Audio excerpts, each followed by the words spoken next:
Hello, testing. All right, good. Seems like we're back on track. All right, good. Fucking lord. I know probably I shouldn't be swearing at the very top of the very top of the stream. As soon as I start speaking, the voice just goes out. I don't know what it is. I don't know why it is that I'm cool doing regular videos, doing regular content, but as soon as it comes to live streaming, like the voice just doesn't work. It starts to get like this, and I try my absolute best to not be a vocal fryer because I hate it when people vocal fry. So it's just so annoying. But yes, fashionably late, as Brian's new dishwasher pointed out. Skelly Bones, how's it going? JM Herrera, welcome. Glad that you can make it. Let me actually lower this because I don't want to risk yeah, like that. I don't want to risk and also, whenever I was playing back the clips, so I can put it on the clips channel, the Bytes channel, if you guys want to check that out, there's a secondary channel. You guys can go to my main channel, scroll down to the bottom, and you will see collaborations. Click on any of them, and you'll be able to see it. I should probably also just create well, I don't really have too many other channels besides that one that I genuinely want to promote, so I don't really want to create a whole channel section, channel recommendation section on my channel, so I don't want to, I, I don't want to clog up that whole feed right there. So yeah, if you guys just go to the collaboration section, you'll note that I have a Bytes channel where basically all of the segments from the live streams get spliced out and they get posted onto there. Instead of being on this channel, because I figured that times you would have the outlier. Basically, I'm just trying to clean up this main channel where yes, the live streams are gonna happen here, but then the segments are going to be cut out and they're going to be posted on that other channel. That way, everything just looks much better organized and streamlined. I feel like it just feeds into my creative outputs a little bit better because I like the fact that on the Bytes channel, you just see nothing but just clips, segments, and what have you. Whereas this main channel, when you go to the videos, you won't just find clips and segments and opinion pieces mixed in and jumbled with the main content, which is the main reviews, the main uh, video essays, the main stuff. Um, and if you do want to see a live stream, you just go over to the live section and you'll find it there. CM Brock, welcome to the stream. So yeah, I was late. I know I scheduled it for 2 o'clock. Dealing with a couple of technical issues. One of which was something that I was uploading to Google Drive, and it told me the only reason why I scheduled it to upload onto Google Drive was because it was telling me that it was going to be done exactly at 2 o'clock. So I'm like, all right, perfect. And of course, as time went on, it started adding minutes, adding minutes, adding minutes to where it was going to be like 10 minutes over 2 o'clock, 2:10. But it was such a big upload that by the time we got to 2 o'clock and it really did say 10 minutes left, I'm like, it's too far in. I don't want to cancel it. I don't want to restart it. So I'll just start the stream late. And when I started the stream late and the upload was done, and I thought I was all right, the upload to Google Drive was done. I'm not doing anything else except live streaming. Close the tab. The only tabs that I have open is for the topics that we're going to cover. And as soon as I go live for at least those first couple of seconds, dropping frames like a motherfucker. I'm like, what is going on? So as quickly as I could, because I know that YouTube has a pretty cool function where it'll buffer for a bit, but it won't drop the stream. So it'll give you like, what is it, like 5 minutes or so to come back. Otherwise, it'll end the stream if you don't reconnect. But if you do it before then, it'll kind of like, when you play back the VOD, it'll just kind of like skip ahead. So I told myself, all right, do it as fast as possible. I actually cut the stream off, disconnected the internet, waited for it to reconnect again. And thankfully, I don't have any wood, but knock on wood, so far it's showing 0 frames dropped. So it looks like I declogged the internet, did something, I don't know, but we should be back to normal now and everything's clean. So that is why I'm over 15 goddamn minutes late. Apologies, guys. But I was ready to go at 2 o'clock, but I was just waiting for that stupid thing to upload, and then afterwards it was giving me frame rate issues.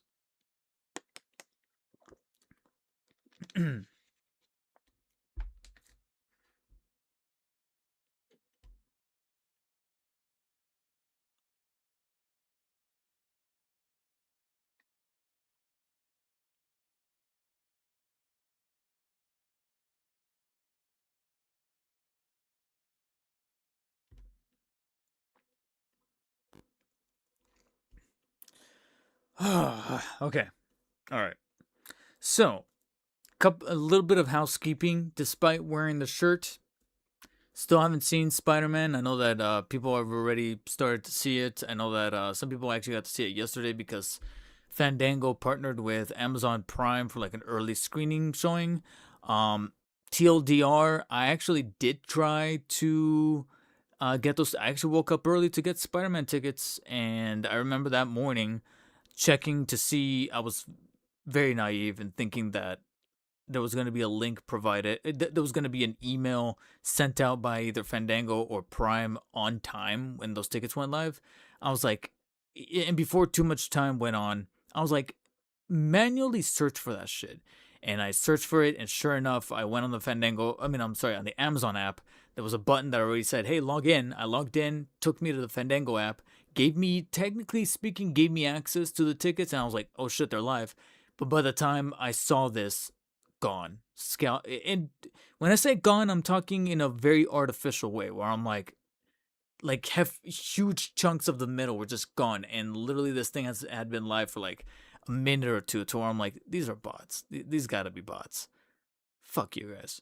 Yeah, they were gone. So I tried doing that Amazon Prime thing, but it didn't work. And to a degree, it was kind of a blessing in disguise because I know that doing it on a Wednesday night is pretty would have been pretty impractical for my girlfriend because she would have to go to work the next day, and it kind of, and that showing was like at 7 o'clock, and the movie's pretty lengthy. It's like 2.5 hours plus trailers. We're almost not even getting out until 10.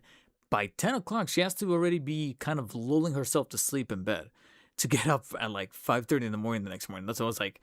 It wouldn't have been practical. So with all that in mind, I was like, okay, so Friday, it has to be Friday night. If that's the case, then I don't even want to consider Thursday night. Friday night. And I literally that morning when I missed out on the Prime tickets, I immediately went on over to a showing at 6:30 at on Friday, the day of release, the official day of release, the 31st, and that's what I secured for. So I'm gonna go. I intend to go see it tomorrow. So not even today, but tomorrow. It is what it is, and that's why I'm streaming a little earlier because obviously, well, a day earlier because obviously, um, I typically stream on Fridays, but considering that that's happening tomorrow, I'm like, no, this time tomorrow I'm already gonna be on my way out. Make sure I don't lose time, and also get something to eat.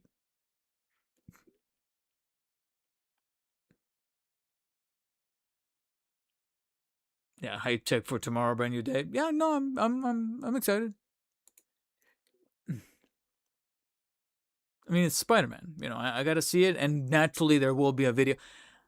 I'm also trying to break down how I'm gonna do the video content for that because, on the one hand, I wanna do what I've done kind of in the past to do like a out of theater reaction, where as soon as I get out of the theater, either in the lobby or in my car, film a quick impression. But I don't know if it should be a vertical short, or if I should just do it long form, horizontal, have it be about 10 minutes, spoiler free, no spoilers, just my overall vibe check of the movie.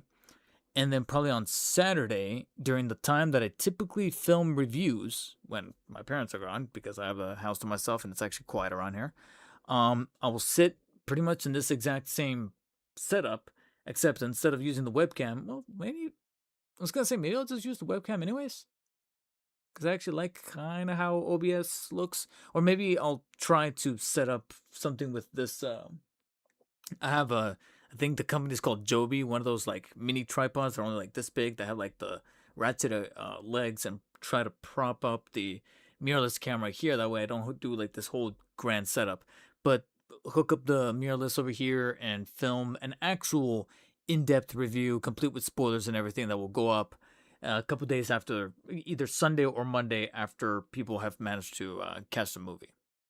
And I could break down spoilers, what I thought about certain aspects, etc. That's kind of where I'm leaning to, but what do you guys think? So tomorrow, as soon as I get out of the theater, hop on my phone in the car or in the lobby or by the theater, or by the post or whatever, get my overall impressions, hit upload without editing, have it just be kind of like this raw deal, raw dog it, um, and upload it tomorrow night as soon as I can.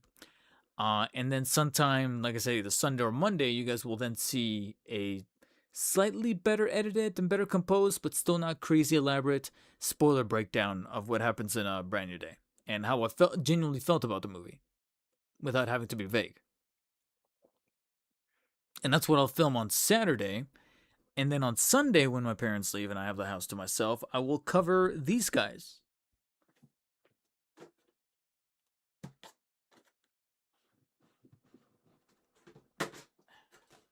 Just when I went on a spiel last week about how there's like not enough worthy stuff to kind of cover on the channel, Todd was like, "Oh, you want to bet? You want to bet?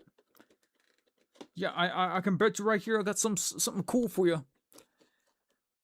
The Harvey Two-Face, the '89 comic Two-Face has arrived from GameStop. Surprisingly, no cancellation. Genuinely surprised that there was no cancellation. So he's here. I'm gonna crack him open today, if I'm being honest. I already shot a couple of shots of B-roll. Trying to decide what I'm gonna do with this comic. And then I checked on the site. One of my local GameStops actually here within driving distance, within like 10-15 minutes driving distance, actually has the '89 Batman. That's part of this wave, the page puncher with the '89 comics. But again, I'm literally 50. I'm on the fence. Not even 50-50. I'm more like 40-60. 40% kind of want it so that he pairs well with this '89 Batman because they're both part of the same wave and both part of the comic. But the other 60% is that it's just '89 Batman again, only with the purple inside of the cape. And he's $30, no accessories, not even extra hands. I'm like, I almost kind of just want to save that money. I really do. Like, I just want to pocket that money. Because I'm just doing it for the sake of completion so that it matches this. But I'm like, do I really want it? No, not really. And I know that in the comic, he's got like a little bit of a purple shade on the inside of the cape there. And I'm going to have to look up some more panels. Because I believe the majority of the panels, he's got that purple inside. But if you look closely, the cowl, well, I don't know about the cowl. Could be wrong about the cowl. But the bat symbol, that's the return symbol. And if you guys look up the figure that is this page puncher, he just tossed in the '89 Batman with that '89 symbol that has the little fringes on the tail towards the bottom. That does not look like that. So I'm like, all right, if I shoot B-roll in photography to go up against this guy, shouldn't I just get the Returns Deluxe Theatrical Edition out of storage and just pair him off with that? That's what's also kind of making me not wanna get the that '89 page puncher, because it is available at, actually, I'm mistaken. I just remembered. It's actually at 2 of my local GameStops. It's and I think for good measure, I think a lot of people are probably starting to die down on the hype and going, yeah, it's just '89 Batman again with just the purple inside and the cape, and it's wired and it's cloth cape. But apart from that, it's just '89 Batman. It's like the 4th one, 5th if you want to count the bronze variant that was going around as I think it was a red platinum at Target. So that's why I was like, I don't know. But you'll notice I do have another page puncher here, but it's not that '89 Batman. It is instead the Alex Ross. This was unique enough of a Batman for me to go, okay, yeah, I kind of want this. Still trying to decide how I feel about the body, because I recognize that it is that Superman body, but this time now coated with the Batman suit, so to speak. And of course, the spikes on the gauntlets. Even the extra extended hands are pretty much the flight hands that come with Superman. So, naturally, you have to do that again. But, I gotta be honest, that head sculpt, like, if you showed me that head sculpt, I'll be like, yeah, that's like a Alex Ross looking Batman. It is. The symbol might be a little inaccurate. I've heard some people say that it is inaccurate, but then you get to the belt and I'm like, it is creating a good enough illusion for me, but I don't blame anyone if the illusion's not working on them. Does that make sense? Like, this works enough for me, but if it doesn't work for you, I'll understand. I'll be like, sure. So, yeah, I got these 2 guys. I'll probably be unboxing for sure one, possibly both today, because like I said, I already shot box B-roll of these 2 guys. Unfortunately, I would have unboxed them by now, but it's this goddamn bubble packaging that I fucking hate. I'm sorry. I really hate this packaging. So, very, not looking forward to cracking them open because I'm not a fan of this packaging. But like I said, I'm going to try to keep these reviews a little bit more streamlined, a little shorter. So, my hopes is that I can knock not just one, but both out of the ballpark in the can this coming Sunday. Whereas Saturday, I'm just gonna go off on spoilers for a Brand New Day in a spoiler, in-depth, full review of the movie. And those are my weekend plans.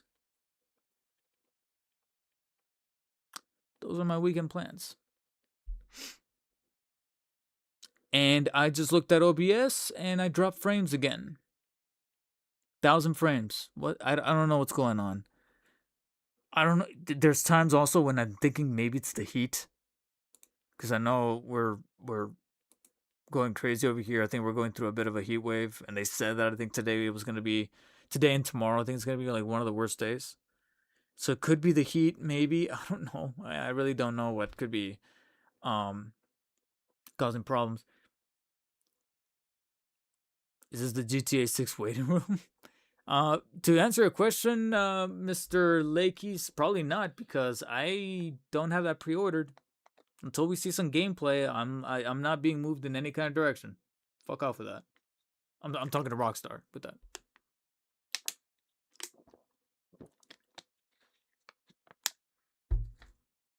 I won't see it till next weekend. Gonna watch it in D-Box. Gonna see it in D-Box. You said the same thing twice. It's my first time, but apparently the seats move. No, if there's a movie to watch in D-Box right now, it's The Odyssey, because apparently that movie goes crazy and in D-Box. And I would expect it to do so, considering that I've seen the movie and I can pinpoint exactly the moments where I'm like, yeah, D-Box would be either the best thing or the worst thing right now for this particular scene. So I'm like, and I've seen some clips and I'm like, are those clips real? Or are they AI? I couldn't really tell. But I wouldn't, rule out the possibility that they were real. I was like, holy shit. Of course it would be there during that scene. So, CM Bronk, are you really truly done with DC McFarlane? Like, are you out? Out?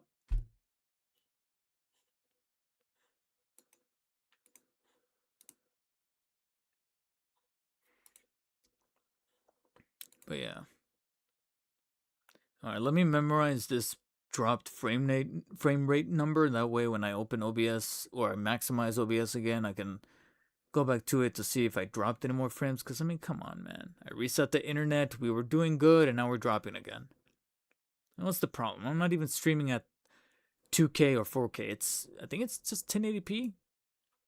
But it's 30 FPS, not even 60. Like, what are you doing, man?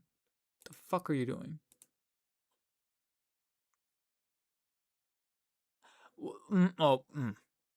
It is 60 actually, but my camera's not 60. My camera's 30. Like, this is 30. All right, so drop frames are at 1092. So 1092, 1092, 1092. Memorizing it. That way we can get into some of this INART stuff. Winter Soldier Project, welcome to stream. INART is the same scale as McFarlane, so they can easily replace them in collection. It costs around 2 elite figures to buy an INART. 2.5, I would say, if you factor in like shipping and handling, which I'm gonna have to also tally up pretty soon, because little mini announcement here, even though, like I said, what's most important is when the review gets cracking. But again, there's times where I feel like I'm on the goddamn Truman Show. But I guess this is kind of a good thing, kind of sort of a good thing, and kind of in a positive direction, because literally yesterday, I think I opened up Instagram and Mighty Eduardino, one of the sculptors over at UPF/LPZZ, posted photos of newer photos of the pre-built, not the model, not unbuilt a model kit, but the pre-built, pre-assembled model kit for the Justice League Batmobile from the Zack Snyder universe, that they're planning on putting out. And as I'm looking at this, and I think there was another, or was it them, or was it Toys Metaverse? It was a storefront, and they were saying how much the shipping was going to be. No, it was Toy Metaverse actually, yeah, because this is what prompted my thought. It was Toy Metaverse saying, that pointing out how much cost shipping was going to be. Let me actually verify that. Let me go over to Instagram, because it was, I think, Toys Metaverse that was straight up saying, yeah, shipping, since this is pre-built, shipping for this is going to be like almost $200. I was like, God damn. And as I'm reading this, in my head, I didn't even say it out loud, just in my head, I was like, hey, Toys Metaverse, while you guys are at it, can you, is there any update on that Arkham Knight? Because it's been a minute, and it's been dead silence. I just said that in my brain. I didn't even say it out loud. I didn't vocalize it. I didn't do anything. The story, I think it was a story, but now it's gone. I don't see it on their main Instagram page. Let me look at, maybe it was Mighty Edwardino who shared it. And why do I keep saying Edwardino? Edward number 1. That's why I keep thinking it says, oh yeah, it was. Look at this. Yeah, somebody said that it was going to be like 200 something shipped, because it's going to be a big box.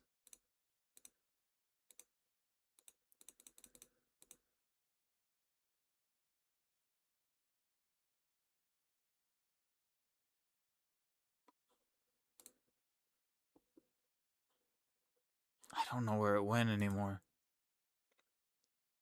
Sorry, guys. I lost it. I don't know where it went anymore. But just trust me that I saw that. And it caused an inner monologue in me to be like, all right, where's that Arkham Knight? Again, didn't say anything out loud, but it's almost like there was some kind of...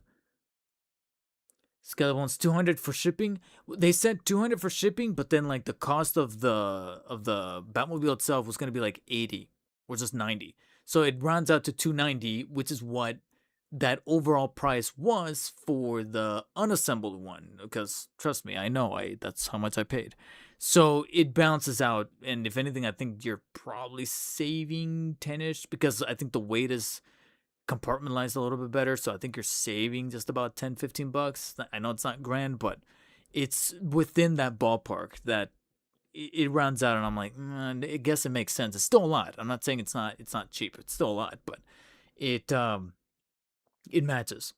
But anyways, like I said, inner monologue in my brain, I was like, where's that Arkham Knight? Literally 3-ish hours or so later. Let me double check when it was, because I know I knew I started. Where's my star? Here we go. I know I started.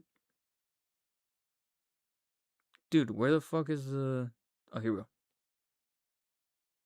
No, not even. Like 2 hours later. Because this was in the morning when I woke up. And then about 2.5 hours later, around 12:20 p.m., got the email from Toys Metaverse. Hey, Arkham Knight is on the way.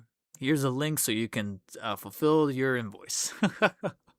I'm telling you, I was like, what the fuck? In my brain, I didn't even say it out loud. In my brain, I'm like, that's cool, LPZZ, but where's that Arkham Knight? Are you guys releasing any more batches or whatever? Because they were talking about the pre-assembled Batmobile, and meanwhile over here, I'm like, I'm still waiting on any news on second or third batch of Arkham Knight. And then literally at 12:20, got the email from Toys Metaverse like, hey, we're about to get the Arkham Knight, your Arkham Knight shipment in the warehouse in the next one. They always say 1 to 2 weeks. So we're still got possibly 2 weeks to wait at maximum. But there's been other times, I think Deathstroke, I think they said, oh, we're getting it in 1 to 2 weeks. And then I paid it. And then within a few days, not even, I don't think it was even a week. I think it was like 4, maybe 5 days or so. Got the shipping notice saying, hey, we just sent it. So I'm probably going to pay it today, because I actually got paid from some things that I sold on Mercari. So I might actually pay this invoice off after the stream. But yeah, the Arkham Knight is on the way. It'll probably still take another like 2-3 weeks for it to arrive, which means that I was almost kind of right. Remember when I said that the batches were being parted in such a sparse way, and when they announced that that first batch was only like what 5% 50 units, I was like, and when I told you guys that I put down my pre-order so late that I'm like, guys, mark my words, I'm not going to hear about this until the end of July, possibly even beginnings to mid-August. And sure enough, here we are, practically at the beginning of August, and I'm barely now. Thankfully, it's on the way. It's not like a delay. It's not like it would have been worse if like Toys Metaverse put out a story saying, "Hey, second batch for the people who pre-ordered before this date," and it was right before I put down my pre-order, and that means I would have to wait until third batch. I'm like, God, which means possibly even September. But no, we're good. Whoa, what is this? Hey, Straight Edge Knight, thank you for the super chat. I don't know why I don't have super chat alerts set up yet, but that's just a testament to my self-esteem. Thank you for the $2 super chat. What do you prefer, the Dark Knight or the Batman? The age-old question. I gotta be honest, gun in my head, I'll still say the Dark Knight. Because between these two movies, they're two great movies. Great Batman movies, great movies overall. But The Dark Knight is the movie where it could be at the beginning during the heist, or it could be in the middle. If it's on TV, I finish it. The Batman, I watch certain sections, and then after a while, I'm like, all right, I'm good. Because it is a 3-hour movie. Am I still 100% stoked for part 2? Absolutely. It kind of hurts that there's been delays upon delays, even the most recent one that then punted it even into February of 2028. So I'm almost at the point where I almost want to put on a tinfoil hat and thinking that maybe they're shooting a part 3 secretly. And that's why so many delays are happening. But furthermore, to cause an even greater form of a domino effect, the other bad side of this is that the further along that it takes to get part 2 out of the way, that means that Gunn is like waiting for this shit to finish so that then he can cast his Batman in the DCU. If that even happens. What the fuck was that? Jason's Electric, thank you for the Eagle for 400 jewels. That new jewels thing that YouTube is doing. Thank you, nonetheless. Which on the one hand makes me feel kind of bad that James Gunn is having to wait on Matt Reeves to be like, all right, put this thing out there already. And then on partially, I partially feel bad for James Gunn.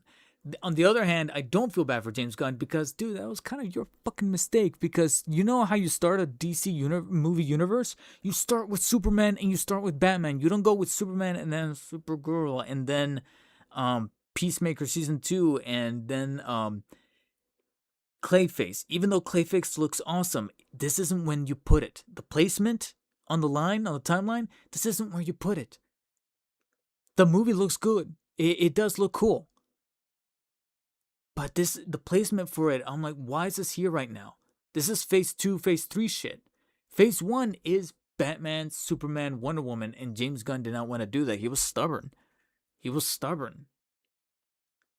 It's like dealing with DC has been dealing with two children. I don't know why my wording is coming out weird. For the past almost, I was about to say 20 years, but no, 10, maybe even 15 years. Because I'm going to go ahead and say that maybe the negotiations for Man of Steel under Snyder's guidance started in 2011, probably. So I'll go ahead and say 15 years. For the past 15 years, we've had to deal with 2 children, honestly. Yes. I'm talking about both, because it can be both Snyder and Gunn. 2 different kinds of children, but children nonetheless. You have one that is too, like, cool, playing with action figures, and then when you ask him to, talk about themes of like a story, they're like, and you just hear like blizzard noises in their brain. That's Snyder. Meanwhile, you have Gunn, who can't tell the story, but they tell it incorrectly. And when you try to tell him correctly, like, well, it's actually like this, they throw a tantrum and they say, no, that's not right. And they're just stubborn, like a stubborn child that doesn't want to eat his veggies. Meanwhile, Snyder's just like staring into the distance. That's who we've had for the past 15 years running DC. In terms of movies, I'm not talking about games, I'm talking about comics, I'm just talking about movies. It's two children. Two completely different kinds of children, but children nonetheless. Thank you for coming to my TED Talk. Let's move on to INART stuff. Yeah, but here, let me catch up on chat. I paid $210 for my pre-assembled Batmobile on the new trade. I never heard of. Oh wait, didn't you mention that before, Brian? That place?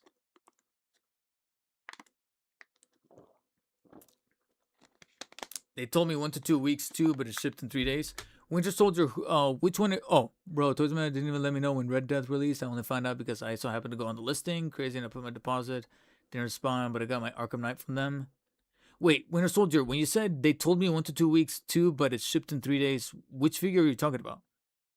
Arkham Knight? Because if anything, I'm probably gonna have to. I don't want to jeopardize it with the live stream, especially with the connection problems I've been having, and I don't want it like double charging me or anything. So I'll do it after the stream. I don't want to risk anything. I grew up watching you, bro. Straight edge for real. Since when? Oh wait, there's the comment. Been watching you since 2007, by the way. Thank you, Straight Edge. Thank you. Literally next year is going to be 20 years since I started making YouTube videos. Hopefully, I'm still here by then. And by still here, I mean YouTube. I'm talking about YouTube. Mafex released Wolverine without Deadpool. Wolverine is finally in stock in in-game, but without Pool, it's annoying. For the Deadpool and Wolverine line, right?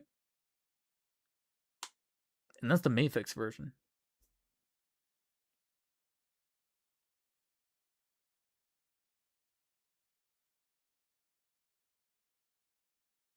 Took a dark turn. Just needed to clarify, because these days on the internet, people take things out of context so easily. Arkham Knight? When did you get the email saying that, hey, you paid the invoice? Was it this week? Because if so, then that means that I should probably pay mine off. I mean, they gave me until the deadline of the, what is it, the 8th?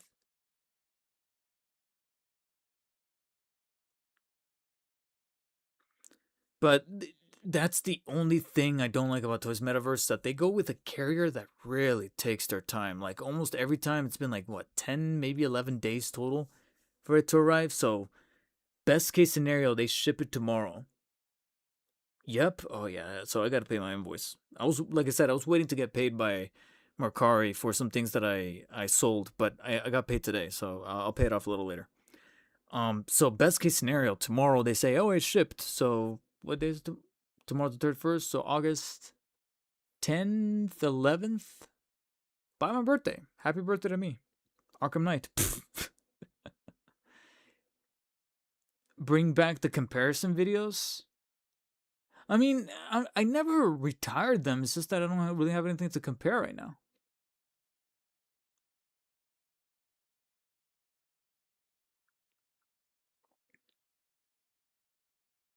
Yo, juicy videos. Because of Snyder, he probably didn't want to look like he was doing the same thing. I really think they should have just went with Reeves, finished that up, then restart the universe after that. Yeah, like they overlapped. If only they had like banked movies. Like imagine if they shot Superman, Supergirl, and all these movies, but they never released them. And once Reeves' movie was done, there were like well, granted, you know, there probably would have been some oversaturation in the market, but it wouldn't be crazy if at least the movies were locked so that you don't have to worry about who's available, who can like cameo on what, and you know, the way the TV shows are done. I don't know. I'm just talking out of my ass. They gave me Toys Metaverse invoiced me last week. They gave me until the 29th of July to pay for Arkham Knight. That's interesting. Yeah, I'm looking at the email right now. The email came in yesterday, the 29th. You were probably second batch, so I was probably third batch, but still, I got it. So, yeah, I got the email yesterday, and at the very bottom, it says right there, please finish the... Oh, sorry, you guys can't hear me. Please finish the second payment before 8th August. But like I said, I'm probably going to do it after the stream. Yeah, and the way people talk about the Arkham Knight figure, I'm like, ugh.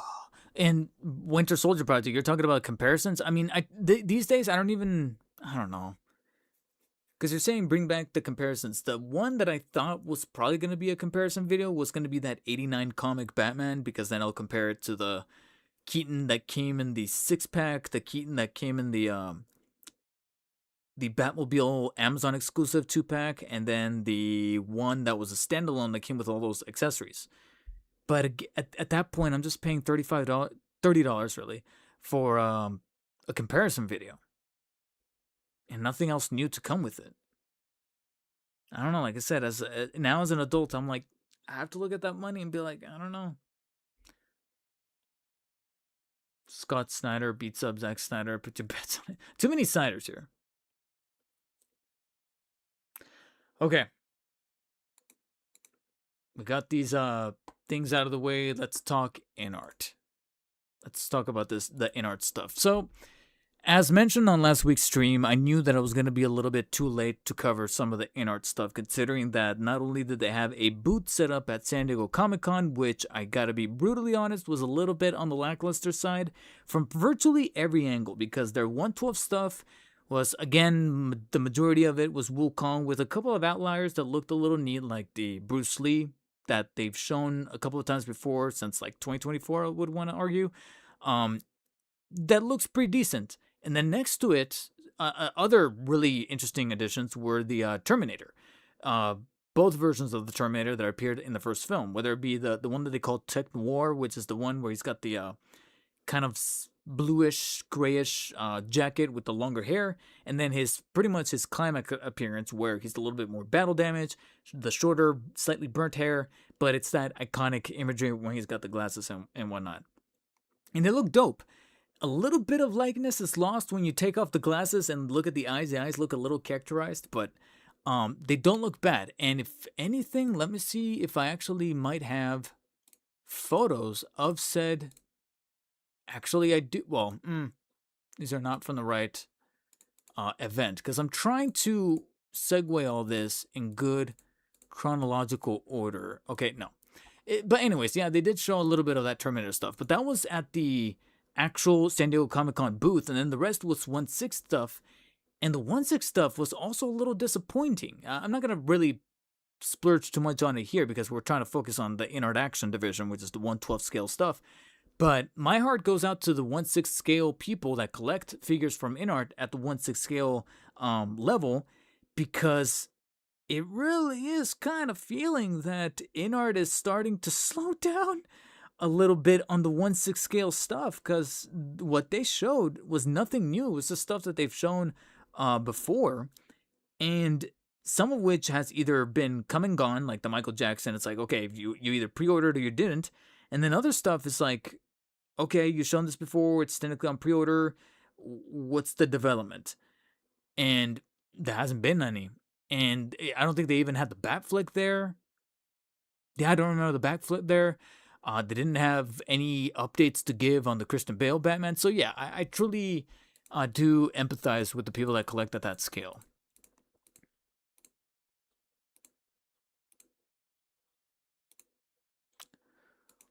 With that said, absolute fucking Batman was shown at the INART event at the hotel, which of course was the event, as I mentioned last week's, I did not go. It just wasn't pragmatic in terms of, driving distance, the gas money.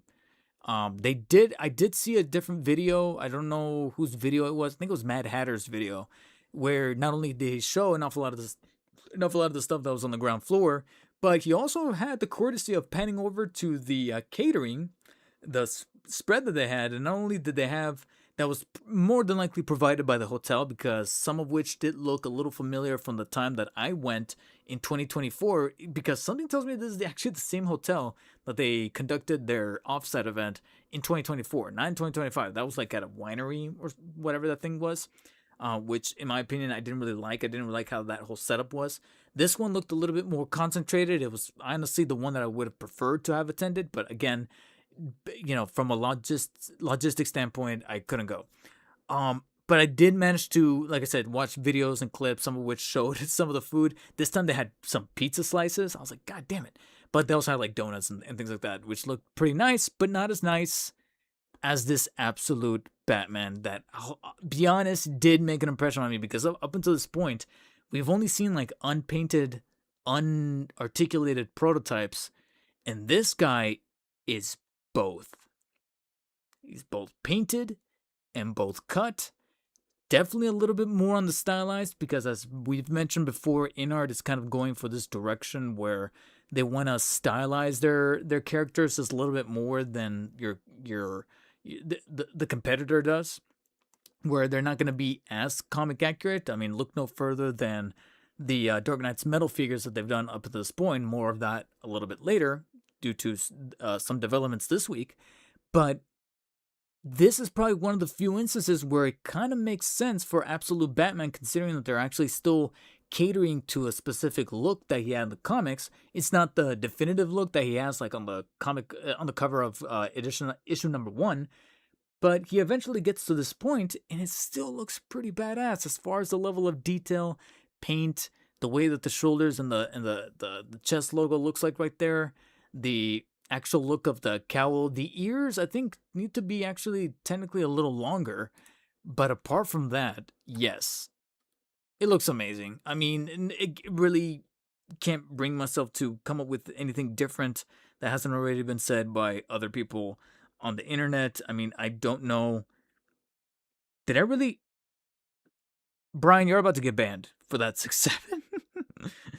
Anonymous Throne, welcome to the stream. INART is straight up trailblazing. And LPCC is not being counted out either, because they're doing their own thing, especially with the Arkhamverse. I feel like Arkhamverse is truly where LPCC is kind of locking in on.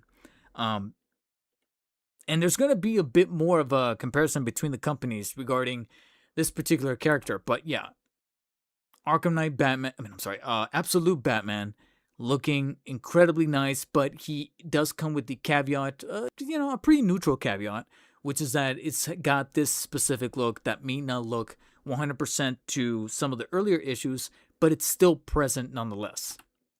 You can still tell what it is.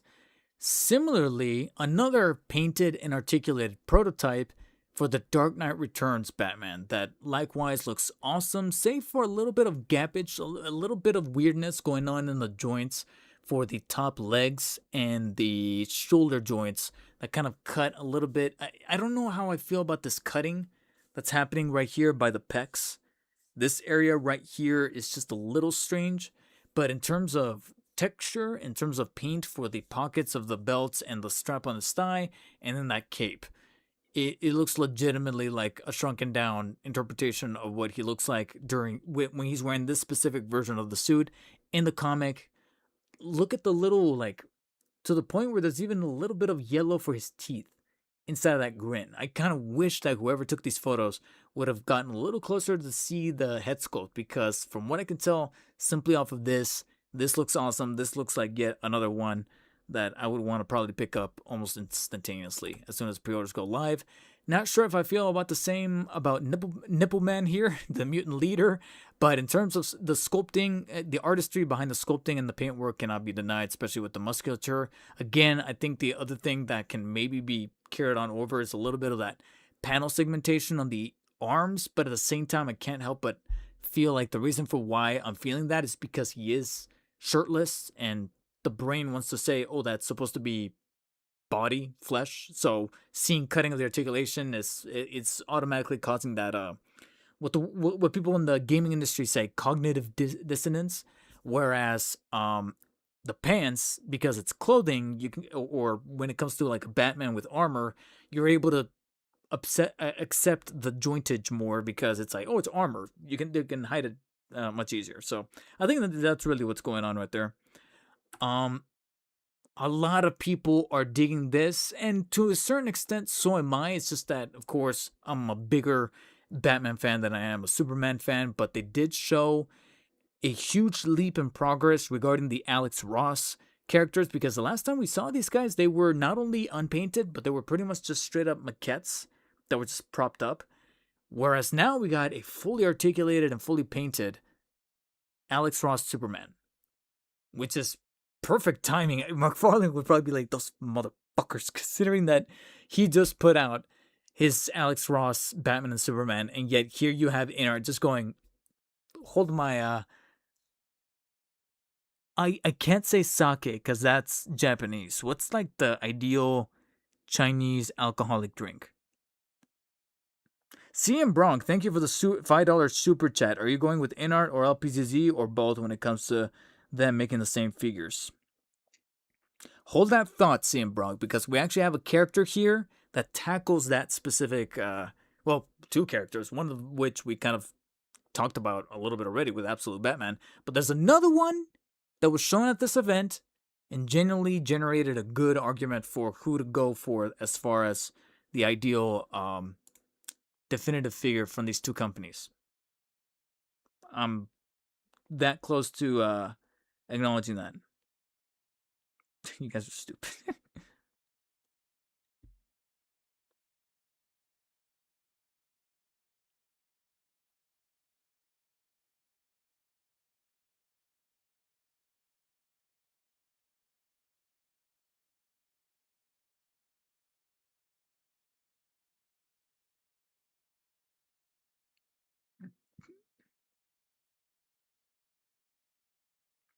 Gee, Brian, how much money do you have to buy two? I just read that chat. You got two Arkham Knights, one to display in the blue and then the other one in the red. If you have that amount of money, then you should have enough money to be super chatting, all right? I'm kidding. Don't do that. I'm kidding. Anyways, now, INART knew that there weren't just going to be Superman fans on the floor. They also showed off an articulated but also unpainted prototype of the Alex Ross Superman. I mean, Batman. Jesus. Granted, I think the only thing that is technically speaking colored, even though it's just black, is the cape, but everything else has yet to be ironed out. I don't know if it's a licensing thing or they simply just did not have time to paint it in. I would argue that the proportions could be a little on the beefier side, and that goes the same for Superman, because the shape of like his body is accurate. I just think that certain areas need to be a little bigger, because whenever I see, actually, because take the comic for example, they do have like this much more boisterous sort of chest to them, right? Like, they definitely nailed the heads, especially that Superman. That Superman, that's straight up Alex Ross Superman. And from what I can tell a little bit, the Batman is kind of going in that direction as well. And I can't wait for them to like color in the skin tone, the flesh color, color in the rest of the. I don't know if I'm vibing with the ears being that long.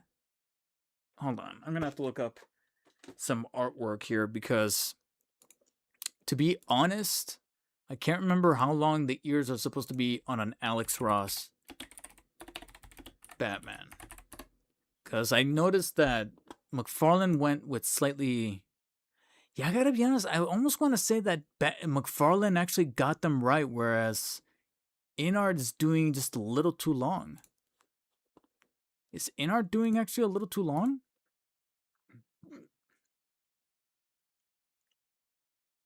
And to be quite honest, I don't think either of them nailed it, but I just think the one that's closest is McFarlane in terms of ear length.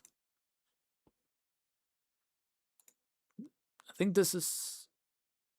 Well, I guess it varies. I think it really depends on which painting you're going. Yeah, because like for example here, they almost look like McFarlane, and then you also got this classic look right here.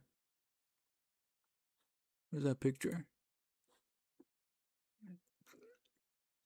Yeah, it almost looks like INART might have gone a little long. And when I say a little, I truly do mean just a tiny little.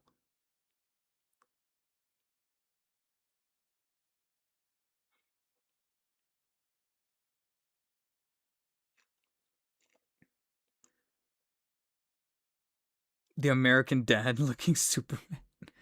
I understand. It's not my preferred look for either Superman or Batman, but I respect it for being unique. Like, you look at this specific design, and you instantly know who drew it. It's Alex Ross. You know, Alex Ross has that quintessential sort of style to his work. Oh, gotta let air in my stomach. So yeah, they show that off, but then going into my avenue that I generally do love, the Dark Knight trilogy. We've seen this guy already be kind of teased a little bit before, but he was again unpainted, and I don't think he even had his coat. This time, felt good coat with even the nice little texture for the wool, articulated and painted. Another close up right here. Kind of wish like whoever took these photos would have changed up the focus and sharpened it a bit, but otherwise, this thing looks gorgeous. This is gorgeous. I cannot wait. I cannot wait. And I cannot wait to see what a fully painted Two-Face is going to look like. Because so far the sculpt work is pretty nice. Especially what you can kind of make out right there on the burnt half of the face. Now, there was some concern for not only a lot of folks out there, but myself included, that at San Diego Comic-Con during this offsite event, they did not have Joker. They managed to show Bane and Two-Face, but there was no Joker. Well, breaking news. Should we just jump ahead a little bit? You know what? Fuck it. Let's be a little rebellious. Breaking news. The reason for why there was no Joker at San Diego Comic-Con during that event was because he was too busy being at China Joy in China. At this event in China, which starts, I guess, technically tonight. Their little advert said July 31st, but I guess somebody on the inside already managed to take some pictures. And they have a prototype. Granted, it's an uncoated prototype, but I guess it's probably because the coat has felt good. So maybe they're polishing it up, they're brushing it, they're straightening it, they're tailoring it to make sure that it's clean. And they're probably going to put it on like a secondary figure that's not posed this way. But they have an unpainted, articulated prototype of Joker, courtesy of Red Note user Mumu325. This is currently right now at China Joy. That's where he was. So there were some concerns and fears from some people, myself included, that maybe the Ledger license was expiring and they didn't have the likeness to use it. And even I would kind of play a little bit of devil's advocate and say that the likeness looks a little off on this unpainted prototype. Maybe it's the photo, maybe it's the angle, but looking at the face, I don't know if he's 100% there. So maybe a little bit of tinkering. Scope looks great on Anonymous Throne. I gotta be honest, looking at the face carefully, I'm like, it looks lifelike, but there's something about the way, if you look a little carefully, Heath Ledger had like this nose. And not just in the movie, but look at other movies that he was in. He has a nose that just slightly anchors down and kind of brings his face forward like this a little bit. Just a little bit. Subtle, but it's there. I don't see that too much here. Now, granted, you can only do so much at the 6-inch level. Maybe what I'm looking for is something that comes out of a 1/6 scale collectible. But maybe the paintwork will carry once they fully etch that in. But so far, in terms of the clothing, in terms of the proportions, once again, they're doing something a little weird, and maybe it's because it's unpainted, but these thigh pieces where the cutting is at look a little off-putting. They kind of distract a little bit too much. But again, maybe it's because of the paint. Once they paint it in, it'll blend much nicer. But he is still present, and the intent to release a 1/6 scale Joker to go along with Bane and Two-Face is still there, and that's awesome. I do feel a little bit bad about there not being a Ra's al Ghul or a Scarecrow, because when you factor it all in together, they're kind of obfuscating Batman Begins in that direction. Unless entering 2027, they're like, hey, we wanted to get Dark Knight and Dark Knight Rises out of the way because they're the most popular, but now, bam, Batman Begins suit, Scarecrow, Ra's al Ghul, the Liam Neeson version, bam, and they got it. So, yeah, we're spoiling ahead a little bit, and they once again had another Terminator to show off. Actually, a handful of Terminators. Not only the battle damage version, which, like I said, that skin tone, that fleshy look with the battle damage and the skin peeling off right here, even at the 6 scale level, looks great. I think I might have even touched on this a little bit last week, but the texture work for the shirt looks legitimately like it's a felt good, but I can tell it's plastic because it needs to cut that way right here in the mid torso. But it almost looks like legitimate felt good for the inside gray shirt right there. There's that Tech Noir, which I gotta be honest, I don't know if they worked something or made some adjustments, but it looks a little better. I said earlier that it, without the glasses, it didn't look full on like Arnold Schwarzenegger, but now I'm like, hold up now, this looks a little better than the San Diego Comic-Con unit. Maybe it's just me, but yeah, maybe they did something. And to complete the Trinity, a unpainted, possibly sculpted endoskeleton. Now, it is an endoskeleton from Terminator 1, so it's not going to look as badass and as refined as that Terminator 2 opening sequence one, but they can only do so much because from what I can tell, they do not have the license to Terminator 2. That was hogged up by Hot Toys, so I don't know if there's going to be any change on that. Another look at the Alex Ross. Again, I'm not the biggest Superman fan, but the more they show this goddamn figure, the more I might want to get it with the Batman. I'm not gonna lie. It's looking kind of nice.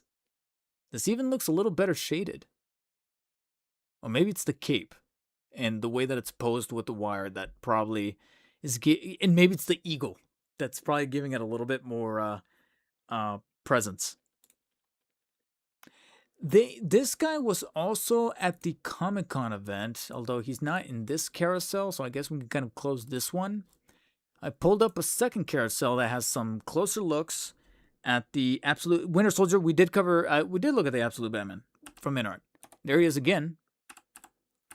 And in this carousel, another look at actually this one's just a little bit closer on the Dark Knight Returns.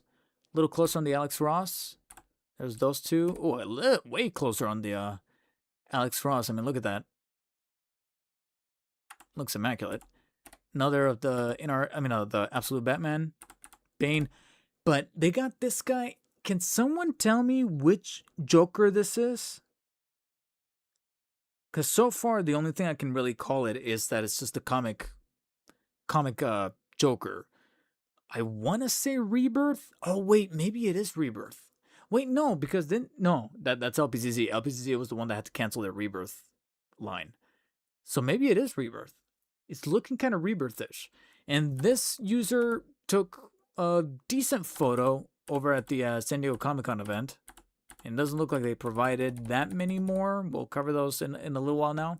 But over at this China show, he made a resurgence where he's looking a little bit more weathered down, a little bit more shaded in, and is probably doing a little bit more of an impression on me.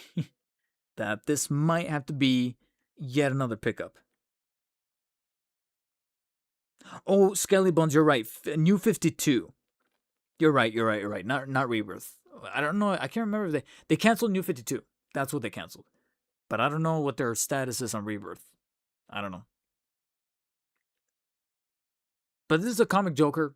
And that face sculpt, that looks great. If you ever wanted like a very definitive Joker, this is from the comics. This is looking like it's going to be it.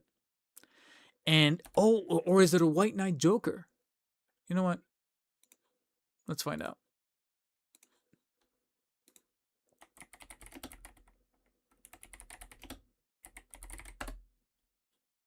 No. That is not White Knight Joker, because White Knight Joker looks completely different. I don't know what the fuck this is. Pfft. Yeah. No. And good thing, too, because so far, the only thing that looks good from White Knight, the White Knight storyline will probably just be that Batman. Barely enough. Oh, wait, never mind. What the fuck am I talking about? There he is in the back. At the China Joy show, they showed not only a little bit more of the White Knight Batman, which was shown off at the INART event, which I think we have a couple more photos here. A little bit with the draped cape, but you see a little bit more of that texture work, and the body proportions actually look a little nicer here. That I think gives it a leg up on, is it not Hush? Actually, yeah, it might be Hush Joker, you're right. I'll look it up in a second. But White Knight Batman is most definitely looking a bit more at home and cohesive than the McFarlane one, especially with the money that you're paying. But again, texture work is just looking immaculate here. I don't know if it's the... Hopefully these shots are not photoshopped. Hopefully. And if they are, maybe they're not overly photoshopped, because maybe a little bit of sharpening is happening. That's the only thing that, when it comes to these shots coming out so early out of an event that hasn't officially started, I'm like, who's taking these photos? Are they from the inside? And is that why they're coming out so early? And if they are, did they tinker with them in any way? Because that texture looks a little like I've messed with thumbnails. The more I look at it, the more I'm like, I make my own thumbnails, and I know when I need to sharpen a figure so that I could pop a little bit more on the thumbnail. And I'm looking at this White Knight Batman, and even though I'm still convinced that it could be a solid figure, and the proportions look nice, and the design of the suit looks a little bit better realized in this way, I'm also hoping they're not sharpening too much. And right when I was going to say that they wouldn't dare do that Joker from that series, considering the really terrible outfit, there he is, revealed in the back at China Joy. They are going to be doing a White Knight Joker. That's kind of insane. Wow. So, yeah, they showed that off. And then going back to this original carousel, before, like I said, I forget too much. There was a little bit more of Arkham Origins goodness shown. Now, this isn't particularly new, because not only is one of these figures already on its way to being fulfilled for an awful lot of people who pre-ordered, which is the Battle Damage Arkham Origins Batman, but then the other two have been shown off at last year's event, Comic-Con event that was at that winery, which I visited, and I did manage to record video and photos for, and it looks like they showed up again at this year's event, which is the XE suit, the Extreme Environment suit from the Cold Cold Heart DLC from Arkham Origins, where he fights against Mr. Freeze, but then from the core game itself, Deathstroke, which, admittingly, INART, you guys kind of have to hurry up, because not only did we see an articulated, painted prototype of Deathstroke last year, but you know that LPZZ/UPF has already had theirs in circulation for like months now. So you guys kind of have to hurry up, otherwise you're already kind of old news regarding the Deathstroke, because people are pretty much already set. And once they realize how much they're in love with the UPF Deathstroke, they're going to look at you and be like, why should I get you? So unless you got something that stands out with your specific Deathstroke, the only other thing to really look at from this wave will be that XC suit in that scale. And at that point, like I said, we got to see exactly what the detail, the paint apps, and the accessories are going to be for this unit right here. Which I think we see a little closer here with that Deathstroke, which doesn't look too bad, but it's... I also don't see anything that stands out to me as like, oh, the UPF didn't do this. I'm like, wait, am I losing frames more? Actually, no, I haven't lost frames since, because it's the same count.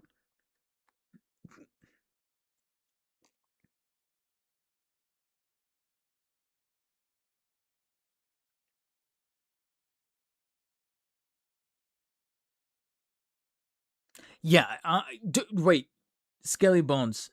These no way these are actually going to be 6-inch. No, that's why, again, their solution I'm not the biggest fan of, because their solution, instead of saying, oh, we're gonna temper the scale, they rebranded. And to this day, I still criticize them for that. The products are amazing, but I'm still gonna criticize that they inversed the solution by saying, oh, now we're called INART Action. We're not acknowledging 1/12. We're not acknowledging 6-inch. We're just called INART Action for smaller, the smaller stuff that's not 1/6 premium.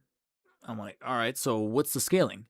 They're just smaller than those others. And that was it. I'm like, all right, because they got like different designers doing their own thing. And if you don't believe me, look no further than their unboxing videos that they released today. We'll cover those in a bit, but damn, yeah, they're not caring. Oh, and we did get a closer look at the XE suit, which does look nice. But like I said, we've seen this guy already. We've seen it in 1/6 scale, and now this is the second time that we've seen it in 112, then time's running out in terms of interest level in art. So I don't know. I don't know what you guys are doing with this guy, because the only development is that you guys painted him, because he was unpainted last year, but he was articulated. So good to see that the paint apps look a little nicer. I do think that maybe some extra weathering could have been done on not only the suit, but also the hues could maybe match a little bit more of the cowl, because I remember his looking a bit more unified.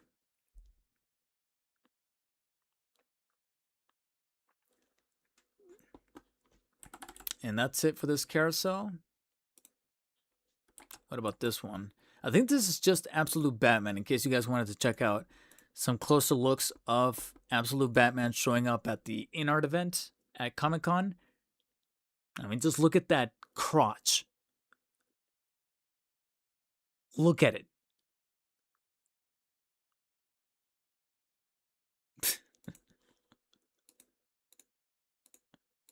Yeah, like I said, what more can I say? And the more I look at the sculpting around the legs, the more I'm like, yeah, that looks badass.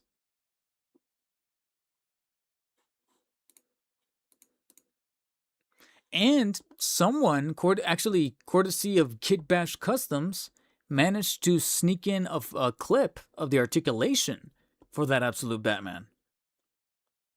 Look at that. It does look like he's struggling a little bit around the shoulder, but only because of the plating. Let me see, can I blow this up? Hopefully you guys can see it. Don't worry about the audio, because, you know, it's probably loud.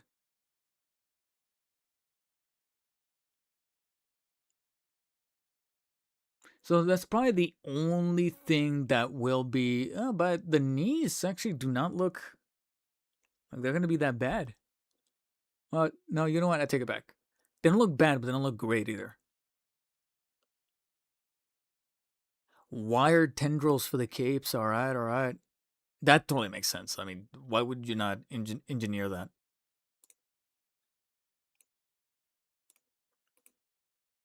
Hold on. Let's look at those arms again. It does look pretty nice that you can bend at the elbow pretty fully, almost. The only time that and then the neck, obviously it's going to be double jointed that way. Looks like they're going with that same traditional engineering for the shoulders, where the plates are actually down here at the near where the bicep meets. That way you can really go and be able to do this. Crunch. Whoa, he crunched a lot. All right.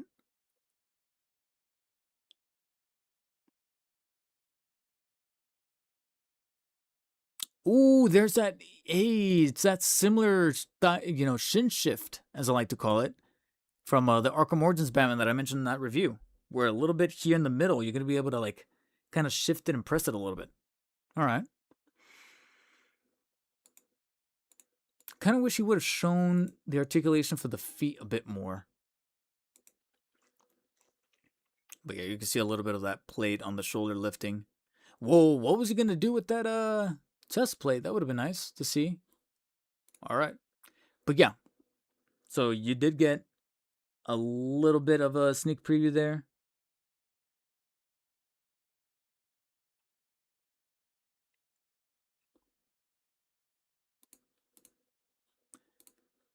Now, before that, more of that Absolute Batman was shown in a slightly less static pose, like he's walking.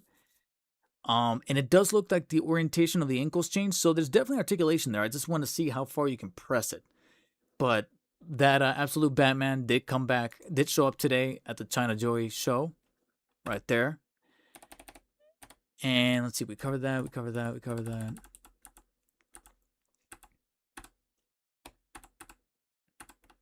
There's this stuff, I don't know what that is, so don't ask me what that includes. We covered Joker. And then BVS showed up again, this time in the form of an unpainted, yet slightly, it looks like semi-articulated, because it looks like a little bit of the legs and the torso is articulated, but not the arms. But Batfleck there with a pretty nice looking sculpt for the face. Right there. And I think I got better pictures that close up a little bit more, as well as the Cavill Superman. We actually did not see this at the at the INART event, not the San Diego one, but the one before that, where there was nothing with, they showed the BBS Batman, but they didn't show Cavill, I believe. Unless I'm confusing my event. I think I might be confusing with the LPZZ or the UPF that had the Bat flick. They're starting to mesh together. But Cavill, detail on the suit, looking pretty nice, reminiscent of what I saw firsthand during the event last year.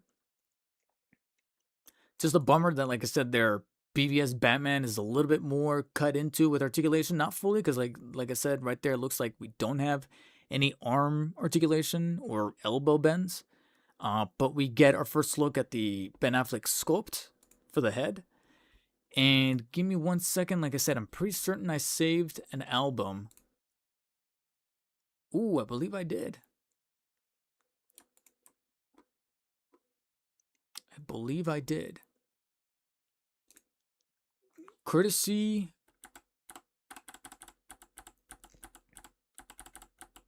of Isaac Wong. Actually, no, not Isaac Wong. Isaac Wong posted more photos from this event, but I could have sworn there was somebody else who posted even closer look photos of the Affleck Batman. So I'm trying to find those.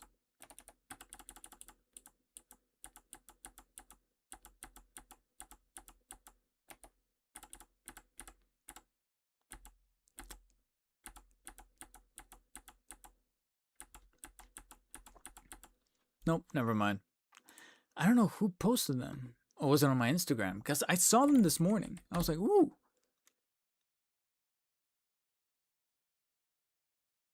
Spartan 107. Thank you for taking the time to get out of that campaign that launched this week and joining the stream. Welcome. But you said it looks more like the Man of Steel, not the BVS version. Really? Because it looks straight up like VVS. In terms of Man of Steel, I believe today at that same event, the China Joy Show, they did show a very far off shot of the Man of Steel, but in 1/6 scale, the one that they have actually been teasing already for a while. Nope, not on my Instagram. Where was it? Or was it Twitter?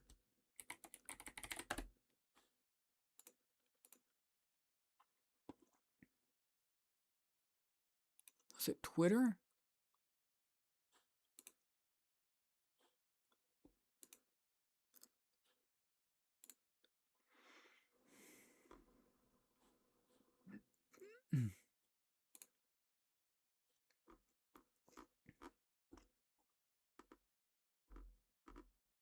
No, it wasn't Twitter. I don't know. I don't know where I went. There was a closer look at that Ben Affleck head.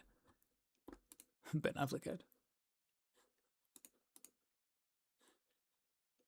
Maybe it's on the official INART 112th. Last hurrah here. Oh, wait. But yeah, it's the BVS suit because I just went to the 112th, INART 112th subreddit. And here we have, oh, here we go. I think I found them. These are the closer looks.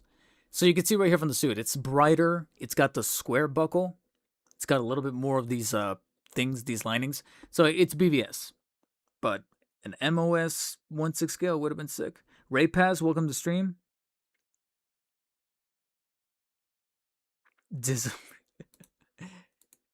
Paul, okay, see, there you go. There's the Ben Affleck head sculpt. It looks like him. Got the moles and everything. Now, what's it going to look like painted, though? Because technically, we did get a painted Affleck Batman from BVS at the San Diego offsite event last year that I attended. But he was cowled. He didn't have the Ben Affleck head sculpt. I don't know if that was like a licensing thing or whatever. And he wasn't articulated. He was like pretty much a full-on maquette. So only time will tell. If maybe by the end of this year we'll get a full-blown prototype and maybe pre-orders will launch. But yeah, so we got that. And then we get Pattinson Batman. Now the way that he's displayed at the China Joy Show right now is uncowled with a pretty decent looking head sculpt resembling Rob Pattinson. However, the big talk out of the San Diego event was it showing up at the offsite event at the hotel.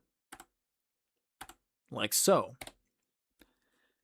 CM Bronk, earlier you asked me if, who's doing it better, LPZZ or INART, or are you going to get both, depending on the characters that they make both of? This is probably the first bit of the L for INART that they showed off and made me go, yeah, no, sticking with UPF on this one, because that's not to say that it looks terrible, but it didn't impress me enough like the UPF did. This is probably the one where I'm gonna, which is funny considering that I think there was that table that showed the different Batmans that both, it was the Absolute, the Pattinson Batman, and the BVS, and it showed both INART and UPF kind of going toe to toe on it. This is probably the one, and I think at the time I said that, God,